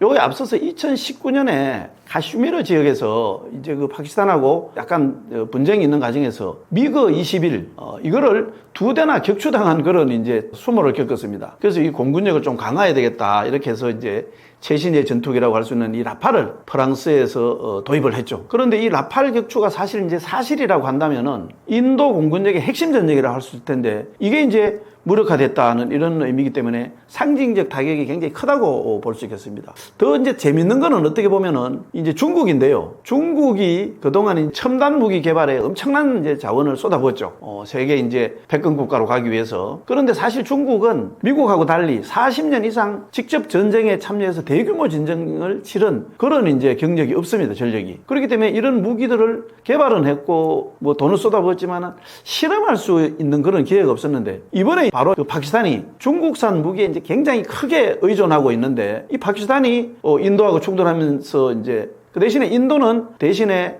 서방 무기, 미국을 중심으로 서방 무기에 많이 의존하고 있었는데 여기 충돌해서 한번 싸워봤고요. 심지어는 이제 이 라팔을 격추시키는 그 위력까지 검증할 수 있기 때문에 아마 공개적으로는 지금 아직 반응을 보이지 않고 있지만 내심은 굉장히 흐뭇해하고 고무되어 있을 걸로 이렇게 보입니다. 또 이제 이 라팔은 어떤 이제 점이 있느냐 하면 원래 인도네시아가 우리나라하고 이제 그 KF-21 4.5세대 전투기죠. 이 개발을 계약을 같이 이제 해서 개발을 하기로 하는 중에 약간 이제 뭐 돈도 뭐 제대로 치르지도 않고 이렇게 좀 애를 먹이다가 튀르키예의 KNN이라고 전투기가 있습니다. 그 다음에 이제 지금 얘기하는 프랑스 라팔 요게 이렇게 관심을 보이면서 양다리 전략을 이렇게 간보기를 요거를 할까 저거를 할까 이러다가 최종적으로 이제 라팔을 도입을 하기로 이렇게 결정했기 때문에 우리나라 입장에서 보면은 인도네시아가 우리를 조금 배반했달까 이렇게 이제 했고 실제로 보니까 라팔이 중국산 비행기에도 이제 쪽을 못 쓰는 이런 이제 모양새가 되면서 과연 정말 쟤들이 어떻게 생각을 할까 요게 사실 관심이 있죠. 근데 뭐 이제 현재로는 하여튼 인도네시아가 태연한 척 하고 있고 뭐 직접적인 반응을 보이지 않는데 아마 그 실제로 좀 당황했을 거다, 당황했다 이런 평가가 지금 나오고 있습니다. 파키스탄이 이 프랑스산 라팔 전투기를 격추하는데 사용한 게 결국 이제 J-10C인데요. 요거는 이제 중국의 어떤 그 단일 엔진 다목적 전투기인 원래 이제 J-10이 있었습니다. 요거를 조금 업그레이드 시킨 최신 버전이고 조금 더 발전된 무기 시스템이라든지 항공 전자기기 요거를 이제 갖춘 겁니다. 요게 이제 J-10C가 라팔과 마찬가지로 이제 4.5세대 전투기로 분류되긴 합니다. 대체로 중국의 이제 F-35라든지 또 중국이 가지고 있는 다른 J-20 같은 이제 5세대 전투기보다는 뭐 조금 한 단계 낮은 것으로 이렇게 평가된다고 봐야 되겠죠. 그런데 또 이제 재밌는 거는 그 J-10C를 운영하는 국가 중에서 중국이 기본적으로 운영하지만은 파키스탄이 중국 아닌 나라로서 운영하는 유일한 국가입니다. 이거를 이제 우리가 비교할 수 있는 게 이제 결국은 KF-21 이제 보라매죠. 이 보라매하고 그러면 이 J-10C 간에 싸우면은 누가 이길 거냐? 이 굉장히 어려운 질문입니다, 사실은. 이거는 뭐 어떻게 보면은 단순히 전투기만의 문제만 아니고요. 뭐 아주 단적으로 얘기하면 조종사가 얼마나 기술이 있느냐, 조종 능력이 있느냐, 이것도 이제 뭐 해당이 될 테고요. 그 다음에 뭐 예를 들어서 이제 연합작전 같은 거, 뭐 조기경보 체제라든지, 그 다음에 이제 어떤 지형이라든지, 뭐 전자전이 어떻게 지원되는지, 지상지원 자산이 어떤 건지, 이런 게 따라서 다 달라질 수 있다고 봐야 되죠. 그래서 누가 싸우면 누가 이기냐, 이건 정말 어려운 질문입니다. 그렇지만 우선은 이제 기술적으로는 비교를 해볼 수가 있겠죠. 이 기술적으로 비교를 해본다면 KF-21이 그 보라매가 제가 볼 때는 근소하게 앞서거나 뭐 거의 대등한 수준이다, 이렇게 볼 수 있겠습니다. 이 KF-21은 우선 이제 조기경보 체제라든지 데이터 링크라든지 그 다음에 이제 그 전자적 능력 이런 게 따라서 결국은 싸워봐야 알겠지만은 이 KF-21이 갖고 있는 신형 AESA 레이더라든지 그 다음에 항전 장비가 굉장히 큰 강점이라는 점에서 뭐 결코 꿀리지 않는다, 이렇게 보겠습니다. 다음으로 이제 또 비교해 볼 게 있죠. 이제 중국의 J-20입니다. 이거는 명목상 5세대 전투기인데요. 요거를 이제 KF-20이라고 비교한다면 일단은 J-20이 스텔스성이라든지 전략적인 이제 작전 반경이라든지 작전 교전 능력 이런 데에서는 일단 5세대니까요. 4.5세대보다는 KF-21보다는 우위에 있다고 봐야 됩니다.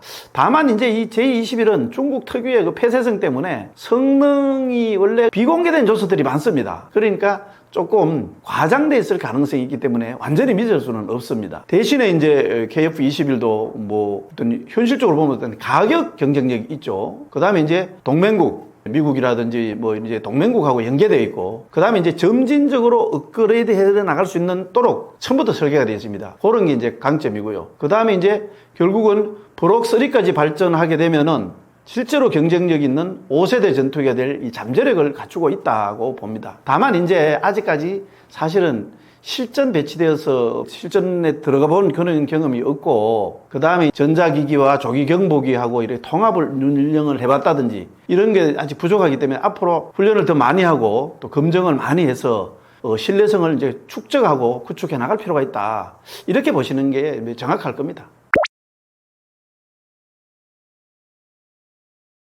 미국의 이제 GE, 제너럴 일렉트릭의 F414-GE-400K라는 게 있습니다. 이 엔진은 이미 FA18EF 슈퍼 호넷이라든지 SSAB, SAB라 그러죠. JS39, 그리펜 E 이런 것처럼 여러 나라에서 이제 입증이 된 그런 비행기에서 입증이 된 전투기에서 입증이 된 그런 신뢰성과 성능을 가진 터보맨 엔진입니다. 다시 말하면 이 KF-21의 F414-G-400K 엔진이라는 것은 4.5세대 전투기 수준으로서는 가장 첨단이고 가장 우수한 매우 뛰어난 수준입니다. 다만 이제 또 여전히 한계가 있는 게 이제 신뢰성이라든지 유지 보수성이라든지 기동성 측면에서 굉장히 이제 우수합니다. 대신에 스텔스 전투용 전투기, 이건 이제 5세대에 보통 적용이 되는 이런 엔진처럼 고출력이라든지 적외선 신호 억제 능력까지는 갖추지 못했다. 이런 점은 또 이제 인정을 해야 되겠죠.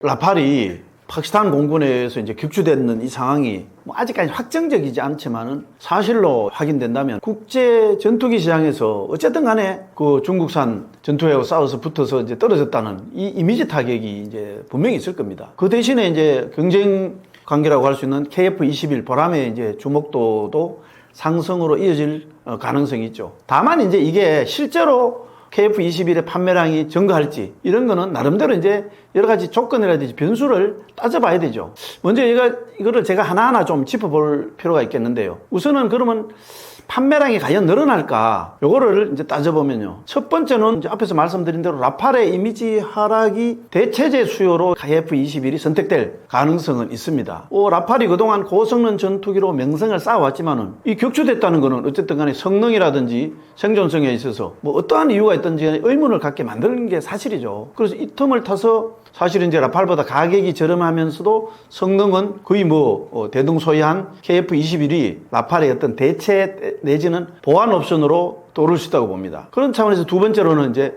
수출을 고려 중인 나라들에게 긍정적인 그런 신호를 보내줄 수 있죠. 우선은 이제 필리핀이라든지 말레이시아라든지 콜롬비아, 이집트, 사우디 아라비아, 그 다음에 UAE와 같은 이런 중형 전투기를 찾는 나라들이 현재 이제 KF-21을 검토 중인데, 이 라팔이 위신을 잃으면은 이들 국가가 조금 더 적극적으로 KF-21을 어떤 선택하려고 할 가능성이 있지 않을까, 이런 이제 판단을 할 수 있고요. 세 번째는 결국 이제 가격 경쟁력입니다. 이 KF-21은 라팔이 보통 이제 라팔 중에서도 F3R을 기준으로 하면 약 1억 유로 정도 되는데요. 이 라팔이 보다는 한 30%에서 50% 정도는 저렴한 가격입니다. 대략 한 달러로 따지면은 6,500만 달러 내외거든요. 그래서 그런 가격 경쟁력이 있고요. 그 다음에 이제 전투기를 운영하고 유지하는 것도 중요하죠. 그런 점에서는 이 라팔보다 이제 저렴하고 어떻게 보면 F-35 이런 것보다도 저렴하기 때문에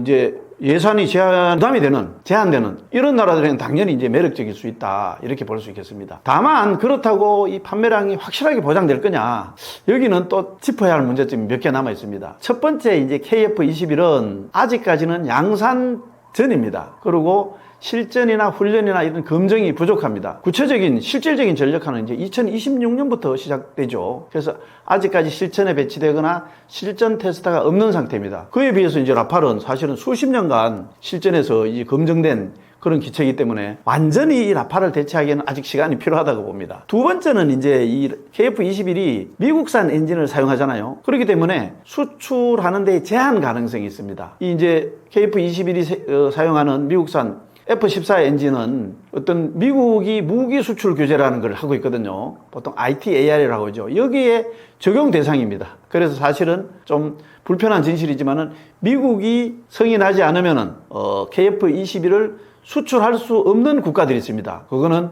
미국이 정하는 거죠. 뭐 인도네시아라든지 중동의 일부 국가들 이런 데는 미국이 어떤 수출 제한을 하기 때문에 그런 요인이 있고요. 그 다음에 이제 정치 외교적 요인도 따져봐야 되겠죠. 원래 이제 방산 수출이라는 것은 기술도 중요하지만은 그 나라가 갖고 있는 외교라든지 군사 협력이라든지 뭐 전략적 동맹 관계 조금 뭐 이렇게 비싸거나 조금 성능이 떨어지더라도 어쨌든 친구 거를 선택하려는 이런 게 있죠. 그런 게 따라서 이제 결정되는 경우가 많습니다. 그런 점에서 보면은 솔직히 말씀드려서 우리도 이제 사실 굉장히 외교적 영향이 커졌지만은 뭐 프랑스나 미국보다 약한 점은 인정해야 되고 그게 여전히 이제 불리한 요소다 이렇게 볼 수 있겠습니다. 사실은 스파이라는 게 은닉되어 있는 세계입니다. 그 스파이 세계 자체가 잘 드러나지 않고 있고요. 그러다 보니까 이제 우리가 스파이를 뭐 접하는 거는 영화라든지 뭐 이런 데 보면 이제 스파이가 막 그 007 같은 데 보면은 뭐 이제 멋지게 뭐 활약도 하고 그 다음에 이제 이런 영화에 보면은 스파이들의 이제 이런 존재가 이제 나타나는데 그것만 보고 이제 스파이의 진면목을 파악하기는 어렵습니다. 사실은 스파이는 눈치를 채지 못한다는 거 이게 이제 강점입니다. 그 이유를 잘 생각해 보면요. 일단은 스파이는 전문적으로 위장할 수 있는 기술이라든지 이 심리 전략을 잘 이용을 합니다. 그래서 스파이는 사실은 어떻게 보면 정상적으로 보이지만은 요게 특화된 훈련을 받은 사람이기 때문에 사실 보통 사람들 시야에는 잘 포착되지 않는 게 특징입니다. 사실 이 스파이가 잘 포착된다. 이 스파이는 불법적인 활동을 다른 나라에서 가서 하기 때문에 잡히면 죽습니다. 그래서 포착되면 바로 잡혀서 죽죠. 그래서 잘 은닉하는 게 가장 기본입니다. 뭐 우리가 간첩 요즘 신고를 하면은 최대 이제 20억까지 이 보상을 받고 있는데 저도 간첩을 다뤘던 경력이 있고요. 스파이를 조금 이제 연구한 경력이 있는데 제 눈에 지금이라도 간첩 어디 하나 이렇게 보여서 이렇게 잡거나 뭐 하면은 20억 버는 거죠. 그렇지만 그게 쉽지 않습니다.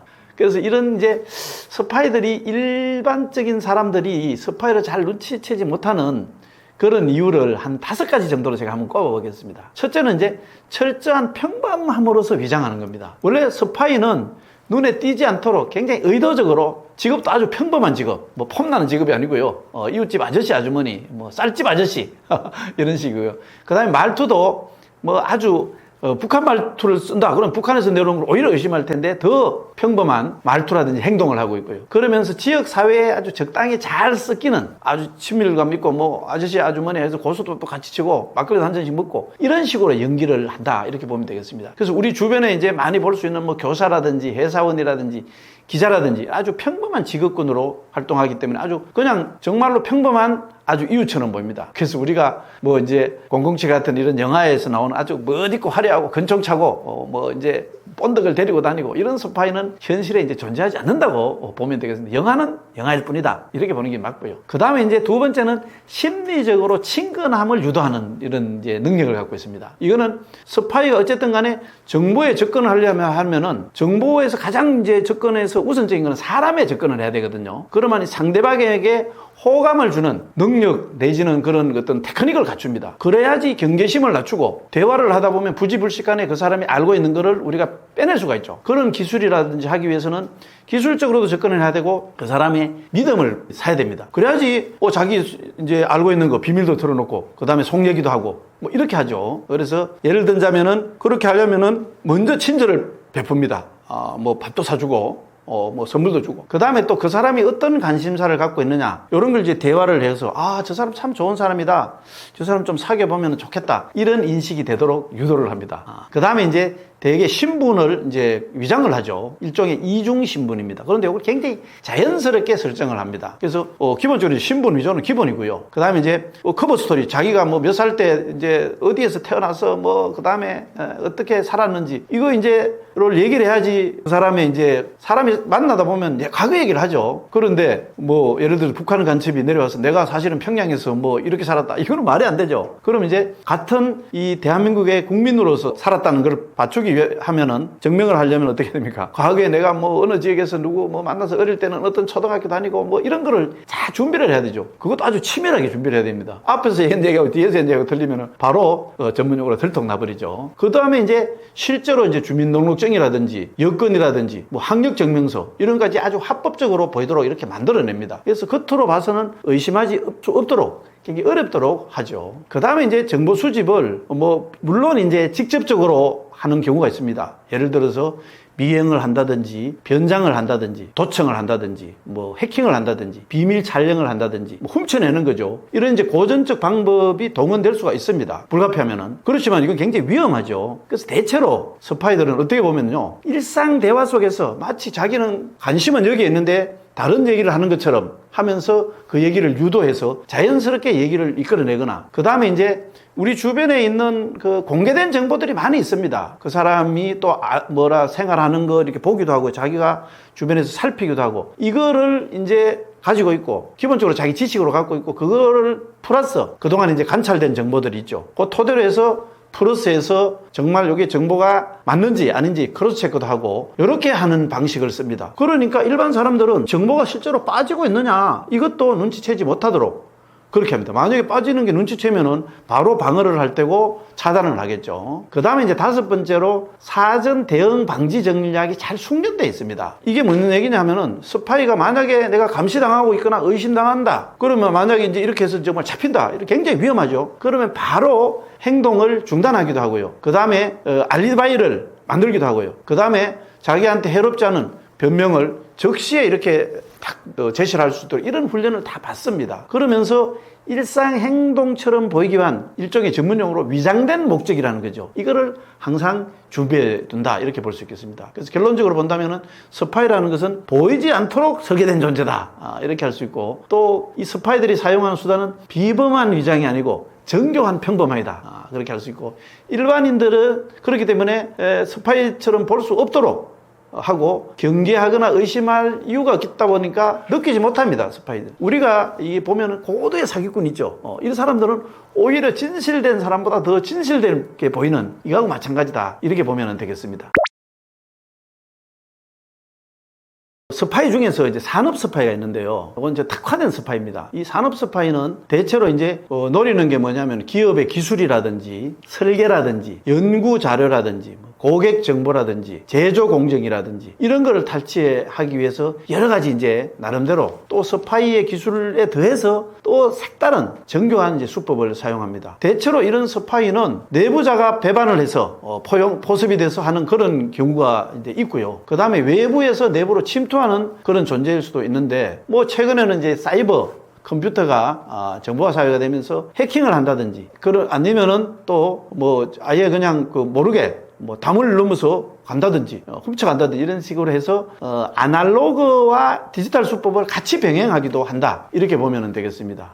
이렇게 이제 산업 스파이가 기밀을 빼내는 방법을 한 7가지 정도 이렇게 설명을 할 수 있겠는데요. 우선은 이제 합법적이거나 위장 과장에 의한 방법이 있습니다. 요거는 첫 번째는 보면은 인재를 스카우트하는 겁니다. 요거는 도의적으로는 문제가 있습니다. 이 남이 이제 잘 키워놨는데 요거는 이제 데려가 버리는 거죠. 요거는 그런데 우리나라 같은 경우는 직업 선택의 자유가 있죠. 그래서 이거는 어떻게 보면 합법적입니다. 그래서 주로 이제 경쟁사의 핵심 기술을 노하우를 가진 그런 인력을 어떻게 빼내냐면 돈 더 줄 테니까 우리한테 와라. 그 다음에 해외로 불러가지고 고급 아파트도 주고 이렇게 하겠다. 이렇게 유인해서 이제 이직을 해서 데려가면은 이 사람을 이용을 해서 이제 머릿속에 들고 설계를 갖고 올 수도 있겠죠. 연구 자료를 갖고 올 수도 있습니다. 그 다음에 소스 코드라든지 클라이언트 리스트라든지 이런 걸 아예 갖고 오게 할 수도 있고요. 아니면은 머릿속에 있는 지식을 빼내가고, 대신에 이런 스카우트 된 인력은 되게 단물을 빨아버리면은 다 바로 파이어 됩니다. 이게 이제 특징적이죠. 그 다음에 이제 두 번째는 위장 거래라든지 컨설팅입니다. 대체로 이제 우리가 뭐 기술 자문을 받는다 이렇게 하면서 이제 접근하는 경우도 있죠. 뭐 이제 다른 인센티브를 줄 테니까. 그 다음에 합작 개발을 하는 경우도 있습니다. 그 다음에 이제 투자 제안을 하는 경우도 있습니다. 그런데 사실은 그런 사업적인 목적보다는 어떻게 보면 내부 정보에 접근해서 그들의 기밀을 빼내느라는 목적을 갖고 있습니다. 그렇게 해서 이제 외국 기업이라든지 이렇게 이제 벤처 캐피탈 이런데 이제 접근을 해서 지적 재산권이라든지 뭐 우리가 알고리즘 이런 걸 좀 같이 알아야 되겠다. 그리고 기술 검토도 좀 해달라. 이런 식으로 해서 나중에 그걸 결국은 빼가는 겁니다.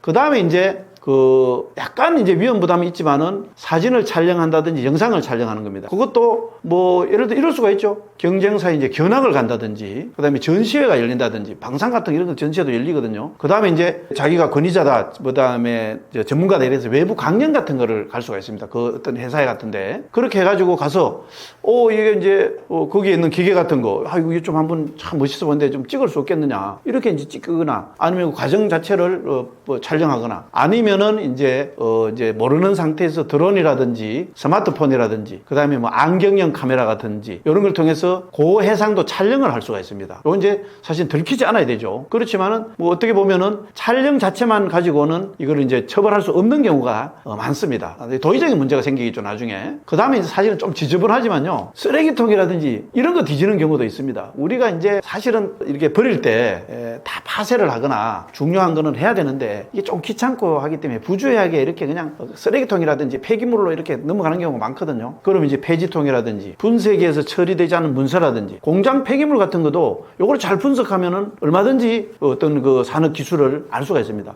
이렇게 해서 이제 자료를 회수를 하기도 하죠. 뭐 심지어는 이제 라벨링된 프로토타입이라든지 벌어진 회로보드라든지 뭐 테스트 기록 이런 거에서도 목적을 가지고 보면은 단서를 얻을 수가 있습니다. 그래서 요거는 어떻게 보면은 약간 도의적인 건 문제가 있지만은 그럼에도 불구하고 위험 부담이 조금 덜 적고 어떻게 보면은 합법적이다 이렇게 볼 수 있는데, 그 다음에 이제 불법적인 방법, 이게 이제 진짜 방법이죠. 우선은 내부자를 포섭을 해서 돈을 주고 포섭을 해서 이제 기밀을 빼내는 거죠. 이게 이제 가장 일반적이고 위험한 방식입니다. 요거는 내부에 그대로 남아 있는 상태에서 이직을 시키는 게 아니고요, 간첩질을 하라는 거죠. 그렇게 해서 이제 기존 직원, 뭐 경우에 따라서는 퇴직자일 경우도 있습니다. 그게 주로 이제 돈을 주거나 아니면 이제 그 사람들이 가진 약점 같은 게 있습니다.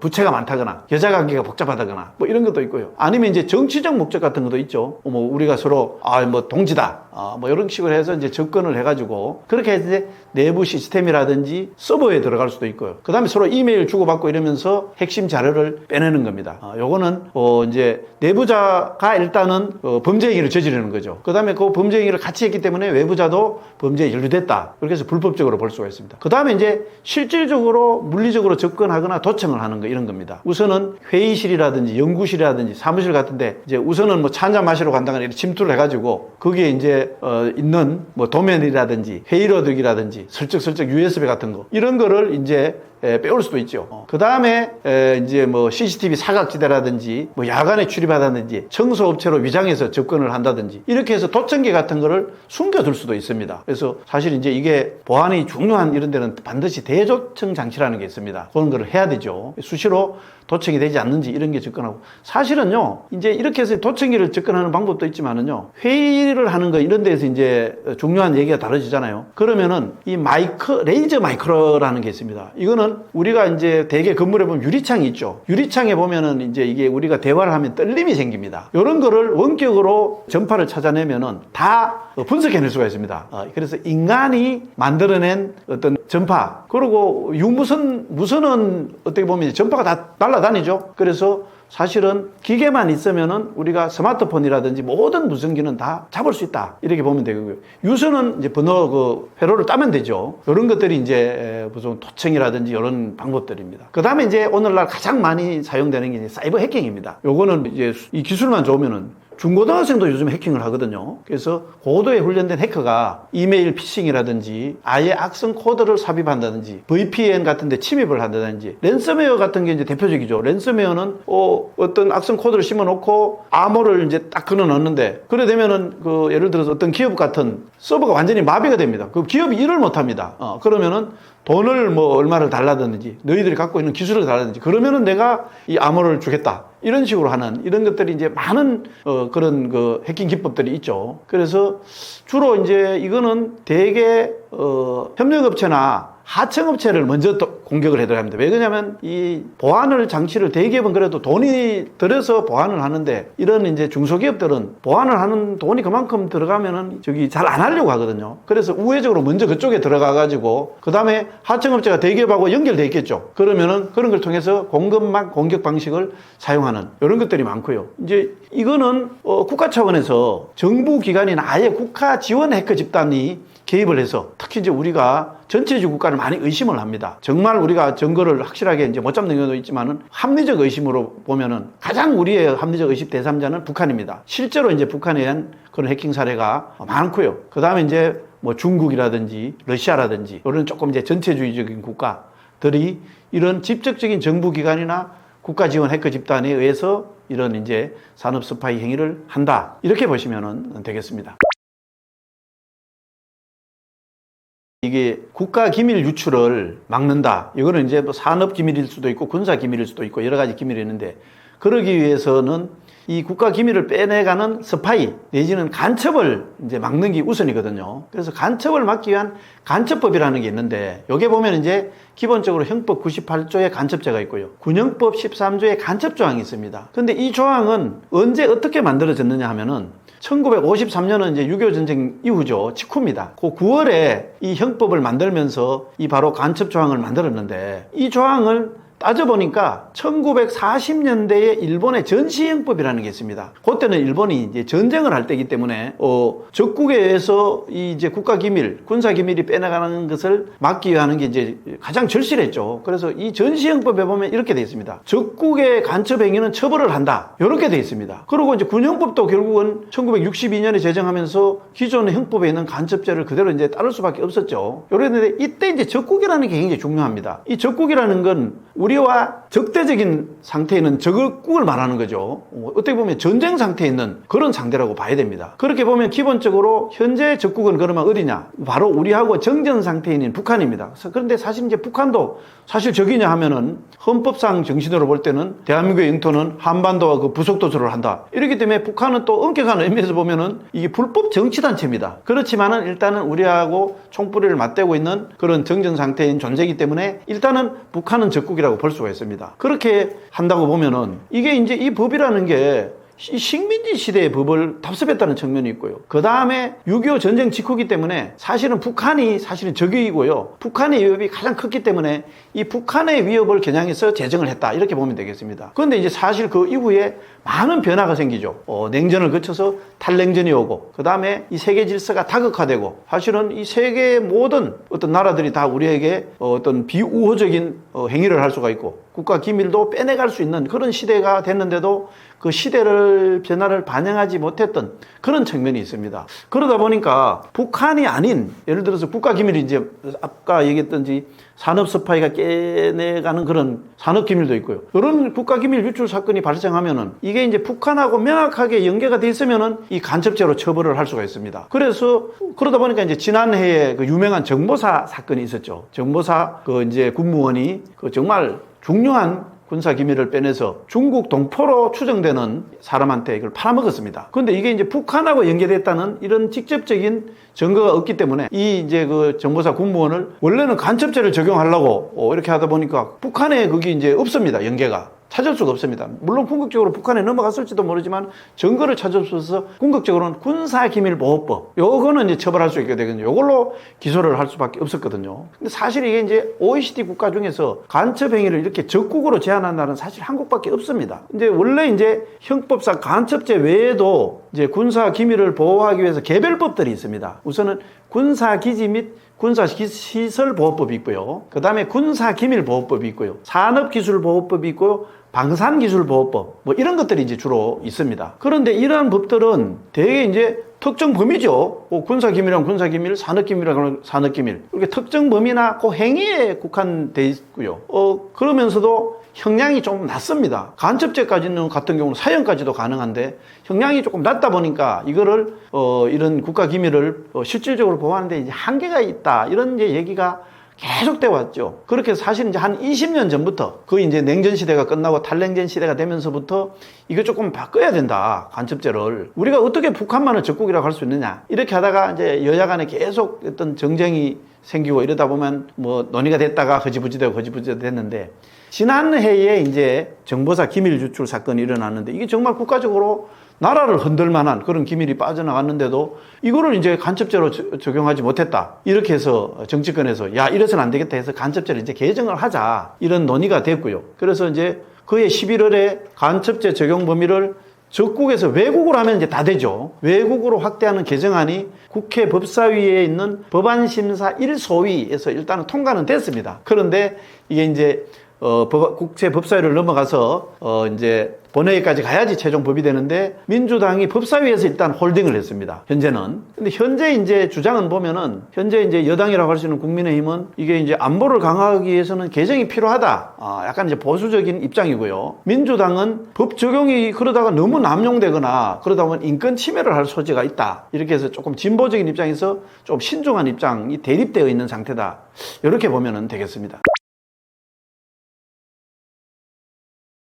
심각성부터 살펴보면은요, 이 서방 세계는 원래 이 간첩 중에서도 오래전부터 중국이 사실 산업화 후발주자죠. 이 후발주자인 중국이 특파원이라든지 연구원이라든지 기업인들을 동원을 합니다. 왜 그러냐면 중국은 전체주의 국가죠. 그래서 이런 이제 정부 사람이 아닌 이런 일반인들까지 동원을 해서 이 산업 선진국의 첨단 기술을 빼내왔다고 의심을 하고 있습니다. 사실 그렇게 해서 오늘날 중국의 기술이 첨단화돼 있다고 하는 것도 사실이고요.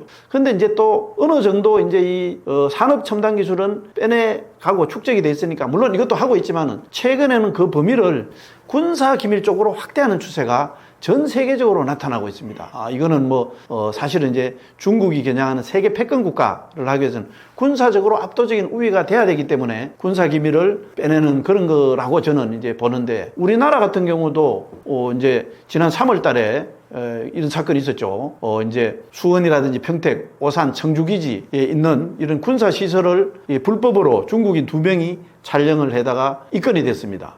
그 다음에 이제 기타 부산에 입항해 있는 미 항공모함이라든지 국정원 건물이라든지 주요 국제공항이라든지 이런 걸 이제 무단한 촬영한 사례가 많았는데 이걸 이제 최근에 국정원이 발표한 사례를 보면은 이런 사례를 합쳐서 한 11건이나 된다고 해요. 근데 요게 이제 또 재밌는 게 이 경우에도 군사시설을 직접 촬영을 하면은 그나마 군사기지 및 군사시설보호법으로 처벌이 가능합니다. 3년 이하의 징역과 3천만 원 이하의 벌금을 때릴 수가 있습니다. 그런데 이 공항이라든지 이런 건 이제 국가 중요시설로는 지정은 돼 있는데 이거는 또 처벌할 수 있는 법은 없습니다. 그리고 심각하다고 할 수 있는 거는 앞에서 이제 제가 설명을 드렸지만은 군사시설이라든지 그 군사기지라든지 이런 거를 촬영하거나 아니면은 촬영을 하지 않고 무단으로 침입할 수도 있죠. 이런 경우에도 북한에 의한 것이나 북한에 연계된다면 간첩죄로 적용을 하는데 그렇지 않다면은 그냥 단순히 군사기지 및 군사시설보호법으로만 처벌할 수밖에 없습니다. 요 이제 중국인이 최종적으로 4월 25일 날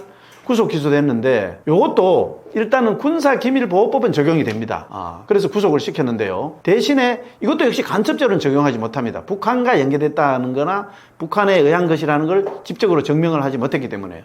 근데 사실 이제 뭐 어떤 나라든지 자기 나라의 안보를 지키고 국익을 하기 위해서는 이 스파이 활동을 다 합니다. 어느 국가가 존속하고 발전하기 위해서 다 하는 게 사실인데 특히 이제 중국 같은 경우는 이게 앞에서도 얘기했지만 전 세계에 흩어져 있는 화교 이제 전 세계에 다 흩어져 있죠. 화교는. 그리고 이제 자국민들을 활용해서 이 정보 활동을 하는 걸 굉장히 유명합니다. 이거는 전체주의 국가이기 때문에 사실 가능하죠. 예를 들어서 우리나라 국민들을 보고 해외에 나가 있는 사람들한테 가서 좀 정자 속된 말로 간첩질 좀 하라 이러면 그 말을 듣겠습니까? 안 들을 겁니다. 그렇지만 이제 중국은 어느 정도 가능을 하죠.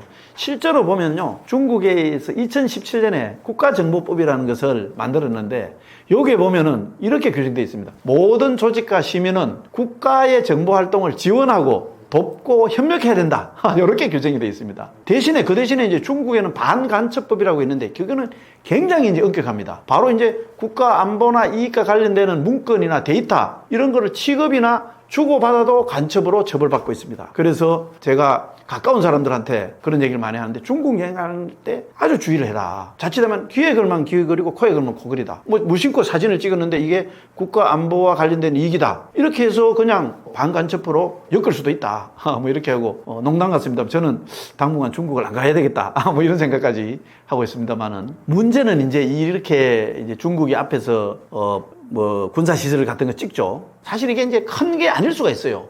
그 다음에 또 찍어도 제가 안 되는 것도 있죠. 그냥 학생 2명이 중국인이 군사 기지, 특히 이제 군공항에서 사진을 찍었는데 비행하는 전투를 찍었습니다. 이거는 아무런 거기 이제 불법적인 게 아닙니다. 그러면서도 그러면 이제 위험하다고 생각해서 신고를 하고 경찰에 가서 또 잡죠. 몇 번 이렇게 그냥 막 어쨌든 미친 척 일단은 해보는 겁니다. 이런 게 일종의 보면 법의 맹점을 파고들면서 국민들의 안보의식을 약간 흐릿뜨리고, 그 다음에 이렇게 이제 할 수 있구나. 이런 이제 하는 약간의 어떤 공작적인 냄새가 나거든요. 요게 이제 법의 맹점을 파고드는 첩보 활동이라고 할 수 있는데, 요게 이제 잘 생각해 보면은요, 우리가 2004년부터 서울에 그 공자학원이라는 게 생겼는데요. 요게 이제 중국이 원래는 공자를 문화대혁명 때 다 소멸시켰다가 나중에 이제 개방되면서 공자를 상품화했습니다. 동양이라든지 서양에도 호기심 많지 않습니까? 여러 사건을 차려놓고 거기에 모여드는 사람들을 자기의 중국의 친한 사람들로 만들면서 약간 정보도 빼내고 이런 의심을 하고 있는 게 전 세계에 지금 확산되어 있고요. 그 다음에 한때 국민 여러분들 중에서도 기억할지 모르겠습니다. 한강변에 대형 중국 식당이 있었는데 이게 이제 중국의 비밀 경찰서다 이런 얘기가 있었습니다. 그런데 이런 식으로 이제 뭔가 보이지 않는 가운데 큰 위험이 아닌 것 같으면서도 이렇게 이제 침투해 들어오는 게 있고요. 그 다음에 이제 또 인터넷이나 언론에도 뭔가 중국의 어떤 영향력을 행사할 수 있는 이런 걸 많이 이제 댓글도 달고 그런 자료도 많이 올리고 이렇게 합니다. 요걸 이제 흔히 영향력 공작이라고 합니다. 보통 그 일반 서구 민주주의 국가 같은 거는 가치가 있죠. 미국 같은 거는 인권, 자유, 이런 게 이제 가치가 있기 때문에 그걸 가지고 세계에 영향력을 행사하는데 사실은 중국은 공산주의밖에 없거든요. 그렇기 때문에 나름대로 중국의 영향력을 행사하기 위해서 세계에서 영향력을 행사해서 이런 거를 부지불식간에 하는 이런 영향력 공작이 있고요. 그 다음에 특히 이제 또 우리가 주의해야 될 게 일단 일종의 군사 전략의 일환인 회색지대 전술입니다. 어떻게 보면 이런 첩보 활동도 다 이 일부분에 불과하다고 보면 됩니다. 약간 얘기가 옆으로 나갑니다만은 중국은 2003년에 중국 인민해방국 정치공작조례라는 거를 발표를 했는데 여기 보면은 일종의 여론전, 심리전, 법률전 이렇게 해서 이걸 3전 전략이라고 합니다. 그래서 이거는 싸움이 하지 않고 싸우는 그래서 이건 궁극적으로 이제 자원이라든지 영향력, 영토 이런 거를 확보를 하기 위해서 군사력은 가급적 줄이고 쓸데없이 소모해서 군사력 하지 않으면서 이제 자기가 중국이 생각하는 그 공격 주체라든지 의도를 숨기면서 뒤통수를 치는 겁니다. 상대방을 타개하는 방식인데요. 이 전술은 다양한 비군사적 방법이 계속 혼재되어 있는 현대전에서 일종의 이건 이제 하이브리드전이라고 하거든요. 이거는 이제 군사력을 기본으로 갖고 있고 프로파간다, 이게 선전선독이죠. 그 다음에 이제 꿀단지 수법이라고 해서 미인계를 동원한다든지 이렇게 이제 공작 활동을 하면서 벌이는 정보전, 사이버전, 전자전 이런 거를 총 동원하기 때문에 이걸 흔히 이제 초안전이라는 개념으로 부릅니다. 이거는 우리가 한우 유방의 초안전이 아니고요. 한계가 없는 전쟁이라고 해서 초안전이라고 합니다. 그래서 이걸 최종 승리를 위해서는 실제 무력 활동이나 전쟁으로 확대되지 않을 정도로 아주 모호한 수준으로 저강도 도발을 지속해서 상대방에게 불안과 혼란을 부추기는 고도의 정치적 인이죠. 최근에 혹시 이제 기억하실지 모르겠지만은 서해 한중 잠정 조치 수역 이게 PMZ라고 하는데 여기에다가 대형 구조물을 건설을 했다 해서 이게 이제 논란이 됐죠. 이게 어떻게 보면 대표적인 회색지대 전술입니다. 이제 그동안 보면 중국이요, 바로 이제 동남 중국해에다가 자기들의 영유권을 확대를 하기 위한 나름대로의 그 조치를 해서 살라미 전술이라고 해서 요거는 이제 그 소세지를 아주 얇게 접여 들어가면서 소세지를 나중에 다 먹어 들어가는 거. 그 다음에 이제 양배추 전략이라고 해서 이건 하나하나 감싸는 거죠. 그래서 주변 해역의 지배력을 확대하는 이런 전략을 지금도 하고 있거든요. 그런 점에서 본다면은 만약에 이제 이 서해에 만들어진 이 구조물이 우리가 그냥 가만 두면은 마치 인공섬처럼 이렇게 되어가지고 그렇게 되면 이제 우리는 사실은 나중에 보면 이거를 인정할 수밖에 없는 그런 상황이 됩니다. 물론 국제법적으로 인정이 되지 않더라도 국제관계는 힘이 중요하죠. 중국이 우리보다 힘이 세기 때문에 그냥 억눌러서 이게 우리 땅이다, 이게 우리 섬이다 그렇게 하면은 이게 이제 궁극적으로 이 서해가 이 중국 영향력에 들어가는 이런 문제가 생깁니다. 어떻게 보면 이제 이런 서해 공정을 포함해서 모든 것이 궁극적으로는 중국이 미국을 넘어서 세계 패권을 장악하겠다는 이 대국 굴기라고 하죠. 이거와 맞달려 있다. 그래서 모든 첩보 활동도 이런 대국 굴기와 궁극적으로는 맞물려 있다. 맞닿아 있다. 이렇게 보면 되겠습니다. 사실 그 서구 산업사회가 도래하기 이전에 어떻게 보면 산업스파의 최대 피해국은요, 이 과학기술 문명이 일찍부터 발달한 중국이라고 할 수 있다. 역설적으로 보면은. 왜냐하면 중국이 이 4대 발명품이라고 하죠. 이게 보면 종이, 화약, 나침반, 인쇄술. 이거를 원래 중국이 갖고 있었습니다. 이게 이제 아랍을 거쳐서 유럽에 전파돼가지고 이게 이제 오늘날 서구 과학기술 문명의 토대가 됐죠. 그런 점에서 볼 때는 오늘날은 이제 중국이 역으로 서구 산업 선진국을 대상으로 산업 스파이 활동을 가장 활발하게 전개하고 있다는 점에서 보면은 정말 아이러니죠. 그래서 이제 중국이 그러면 어떻게 산업 기밀을 탈취하느냐 하면은 대체로 이제 유학생이나 연구원을 동원해서 첨단 기술을 가서 배우는 거죠. 그 다음에 정부 소속의 아예 산업 스파이가 첨단 산업체에 있는 기술 인력을 스카우트 한다거나 경우에 따라서는 기업을 통째로 인수 합병해가지고 기술이라든지 특허를 아예 가져갑니다. 그 다음에 이제 중소기업 같은데 직원이 보통 이제 경쟁력인 기업 협력사에 위장 취업해가지고 핵심 기술에 접근하기도 하고요. 그 다음에 이제 경쟁 기업에 참여한 외국인이 있는 어떤 연구원이 계약이 만료되면 이때 이제 접촉을 해가지고 회유를 하거나 이렇게 해서 또 기술을 빼내가기도 합니다. 서방 기술 선진국에서는 중국 산업 스파이들이 이렇게 이제 산업 스파이 행위를 하면서 첨단 기술을 훔쳐가고 있는데 이게 대체로 이제 전 세계 산재에 있는 어떤 정보 네트워크와 심지어는 해킹 조직을 활용해서 이렇게 빼내가고 있고요. 그 다음에 이제 유학생이라든지 연구자로 이렇게 위장해가지고 대학 연구실, 연구기관 등에서 이렇게 함락을 하고 있다고 보고 있기 때문에 중국 산업 스파이 경계령이라는 것을 발동을 하고 있죠. 사실 이제 우리나라도 매년 적발되는 해외 첨단 유출 기술 중에 한 70%가량이 이 중국입니다. 이제 이 중국의 산업 스파이도 있지만은 나머지 나라도 오늘날 국가 경쟁력은 사실은 이제 경제력이고요. 경제력의 바탕은 기술력이라고 하고 있습니다. 그래서 세계 주요국들이 자기들이 가지고 있는 산업 기술을 보호하기 위해서 나름대로 열심히 애를 쓰고 있습니다. 그런데 우리나라는 이런 기술 보호 체제가 나름대로는 있는데 대체로 기술 탈취형 M&A 회사를 합병하는 거죠. 이런 데 굉장히 취약합니다. 이걸 중국이 잘 써먹는 수법인데요. 그 다음에 또 문제는 유출 피해는 사실은 이게 기술 하나가 유출되면은 몇 조씩 날아간다고 봐야 되거든요. R&D 투자 비용, 그 다음에 그걸로 날아가면서 경쟁사에게 당하는 어떤 피해, 이런데 그 심각성은 피하는데 처벌은 너무 약하다. 이런 지적이 계속 이제 제기되어 왔습니다. 우선은 구체적으로 살펴보면은 현재 이제 법상 보면은 산업기술보호법상 보면은 국가 핵심 기술이라는 걸 보호를 하기 위해서 국내에 있는 기업이 국가 핵심 기술이라는 게 지정이 돼 있는데 요거와 관련된 거를 수출을 할 경우에는 신고를 해야 되는데 그중에서 R&D 국가가 돈을 줘서 한 거면 승인을 받아야 되고요. 자체 개발을 한 경우는 신고를 하도록 돼 있습니다. 신고만 한다는 거는 이제 우리가 경제심을 발동을 할 수 있는 거죠. 반면에 외국 기업이 이제 이거 국내 핵심 기술을 보유한 국내 기업을 인수 합병하는 경우가 많죠. 있습니다. 이거 역시 중국이 많았는데 그동안 이때는 R&D를 지원받을 경우에는 사전 신고만 하도록 돼 있고요. 대신에 자체 기술을 보유하는 경우에는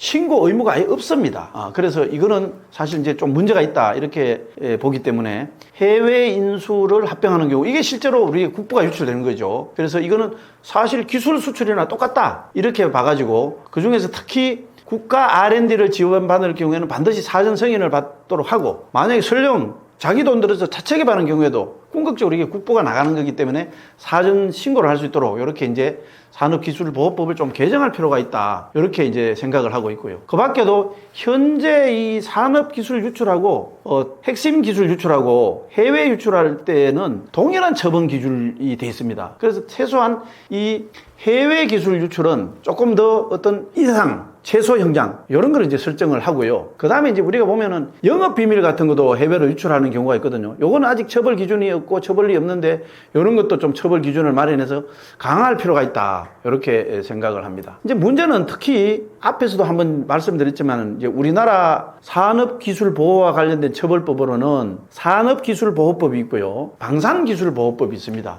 근데 이게 이제 그 밖에도 이제 국가기밀을 보호하는 법에 군사기밀보호법이라든지 그다음에 군사기지보호법이 있다 그랬잖아요. 이런 것들과 마찬가지로 간첩죄로 의율을 할 수가 없습니다. 그거는 간첩죄에 비해서 이거는 너무 형량이 낮고 간첩죄는 사형까지 가능하다 보니까 간첩죄로 의율을 해야지 조금 강력하게 막을 수 있는데 이 막는데 한계가 있습니다. 특히 또 이제요, 우리나라 그 법원들은요, 판사님들이 좀 뭐 저한테 섭섭해할지 몰라도 이 군사 기밀 유출이라든지 산업 스파이 범죄 이런 거는 일종의 화이트 칼라 범죄잖아요. 사람 뭐 죽이고 강도, 강간 이런 흉악 범죄가 있고 이제 약간 화이트 칼라 범죄입니다. 요거는 보면은 조금 관대한 측면이 있습니다.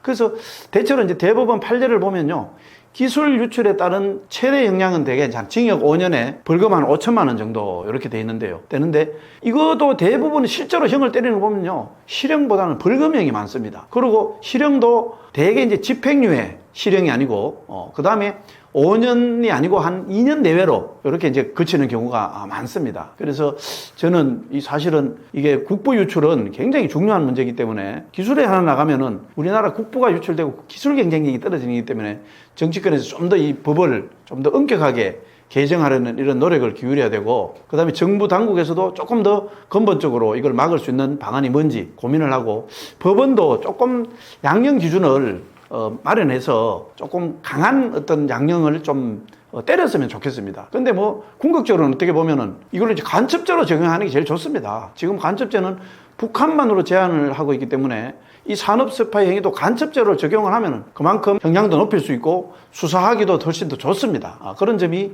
이제 근본적인 해결책이다, 이렇게 생각을 합니다. 파키스탄 전쟁이라든지 러우 전쟁 이런 상황도 짚어봤고, 그 다음에 이제 거기에 따르는 이제 우리의 안보 상황 이런 것도 같이 좀 생각을 해봤고요. 특히 이제 오늘날 이제 국가의 경쟁력이 경제력이고, 경쟁력이 결국은 핵심은 첨단 기술력이다, 이런 상황에서 이 산업 스파이 문제까지도 한번 이렇게 폭넓게 짚어봤습니다. 사실 우리나라는 어떻게 보면은 이제 여러 가지 어려움에 처해 있다는 게 사실입니다. 왜 그러냐면은 그동안 냉전이 끝나고 그 다음에 탈냉전이 이어지고 이 속에서도 북한과 대치해야 되는 이런 이제 냉전의 유산을 여전히 극복하지 못하고 있는 세계에서 유일한 나라고요. 그러면서도 탈냉전 이후에 변화된 이런 안보 상황 속에서도 살아야 되고, 거기에다가 최근에 이제 트럼프 2기 행정부가 들어서면서 국제사회가 소용돌이치고 있고 북한 핵 문제까지 우리에게 이제 부담을 주는 이런 상황이 이제 처해 있습니다. 그런 상황에서 또 뭐 사실 좀 어떻게 보면 약간 불행한 일이지만은 국내 이제 정치적으로도 이제 국내의 어떤 그런 현실도 편안하지 못한 이런 상태인데, 그렇게 해서 이제 국제 정치학자들 사이에서는 대한민국이 올해가 6.25 전쟁 이후에서 가장 힘들고 중요하고 위험한 시기다, 이런 얘기가 있습니다. 그래서 우리가 대신에 우리는 저력이 있는 나라다, 저는 생각을 합니다. 사실 2차 대전 이후에 신생 독립국들이 많이 있었는데 그 중에서 산업화를 이룩하고 민주화까지 이룩해갖고 세계 10위권의 경제대국을 이룬 그런 나라는 세계에서 유일하다시피 한 나라고, 그거를 이뤄내는 게 바로 대한민국 국민들입니다. 그래서 이런 어려움이 있지만은 우리가 이런 현실을 정확하고 냉철하게 인식을 하고 국민들이 힘을 함께 모은다면은 반드시 이 어려움과 위기를 탈출하고 재도약을 할 수 있으리라 저는 확신을 하고 있습니다. 다만 그러기 위해서는 국민들이 좀 더 현실을 정확하게 보고 서로 힘을 모으려는 이런 마음이 있어야 된다, 이렇게 생각을 합니다. 예, 감사합니다.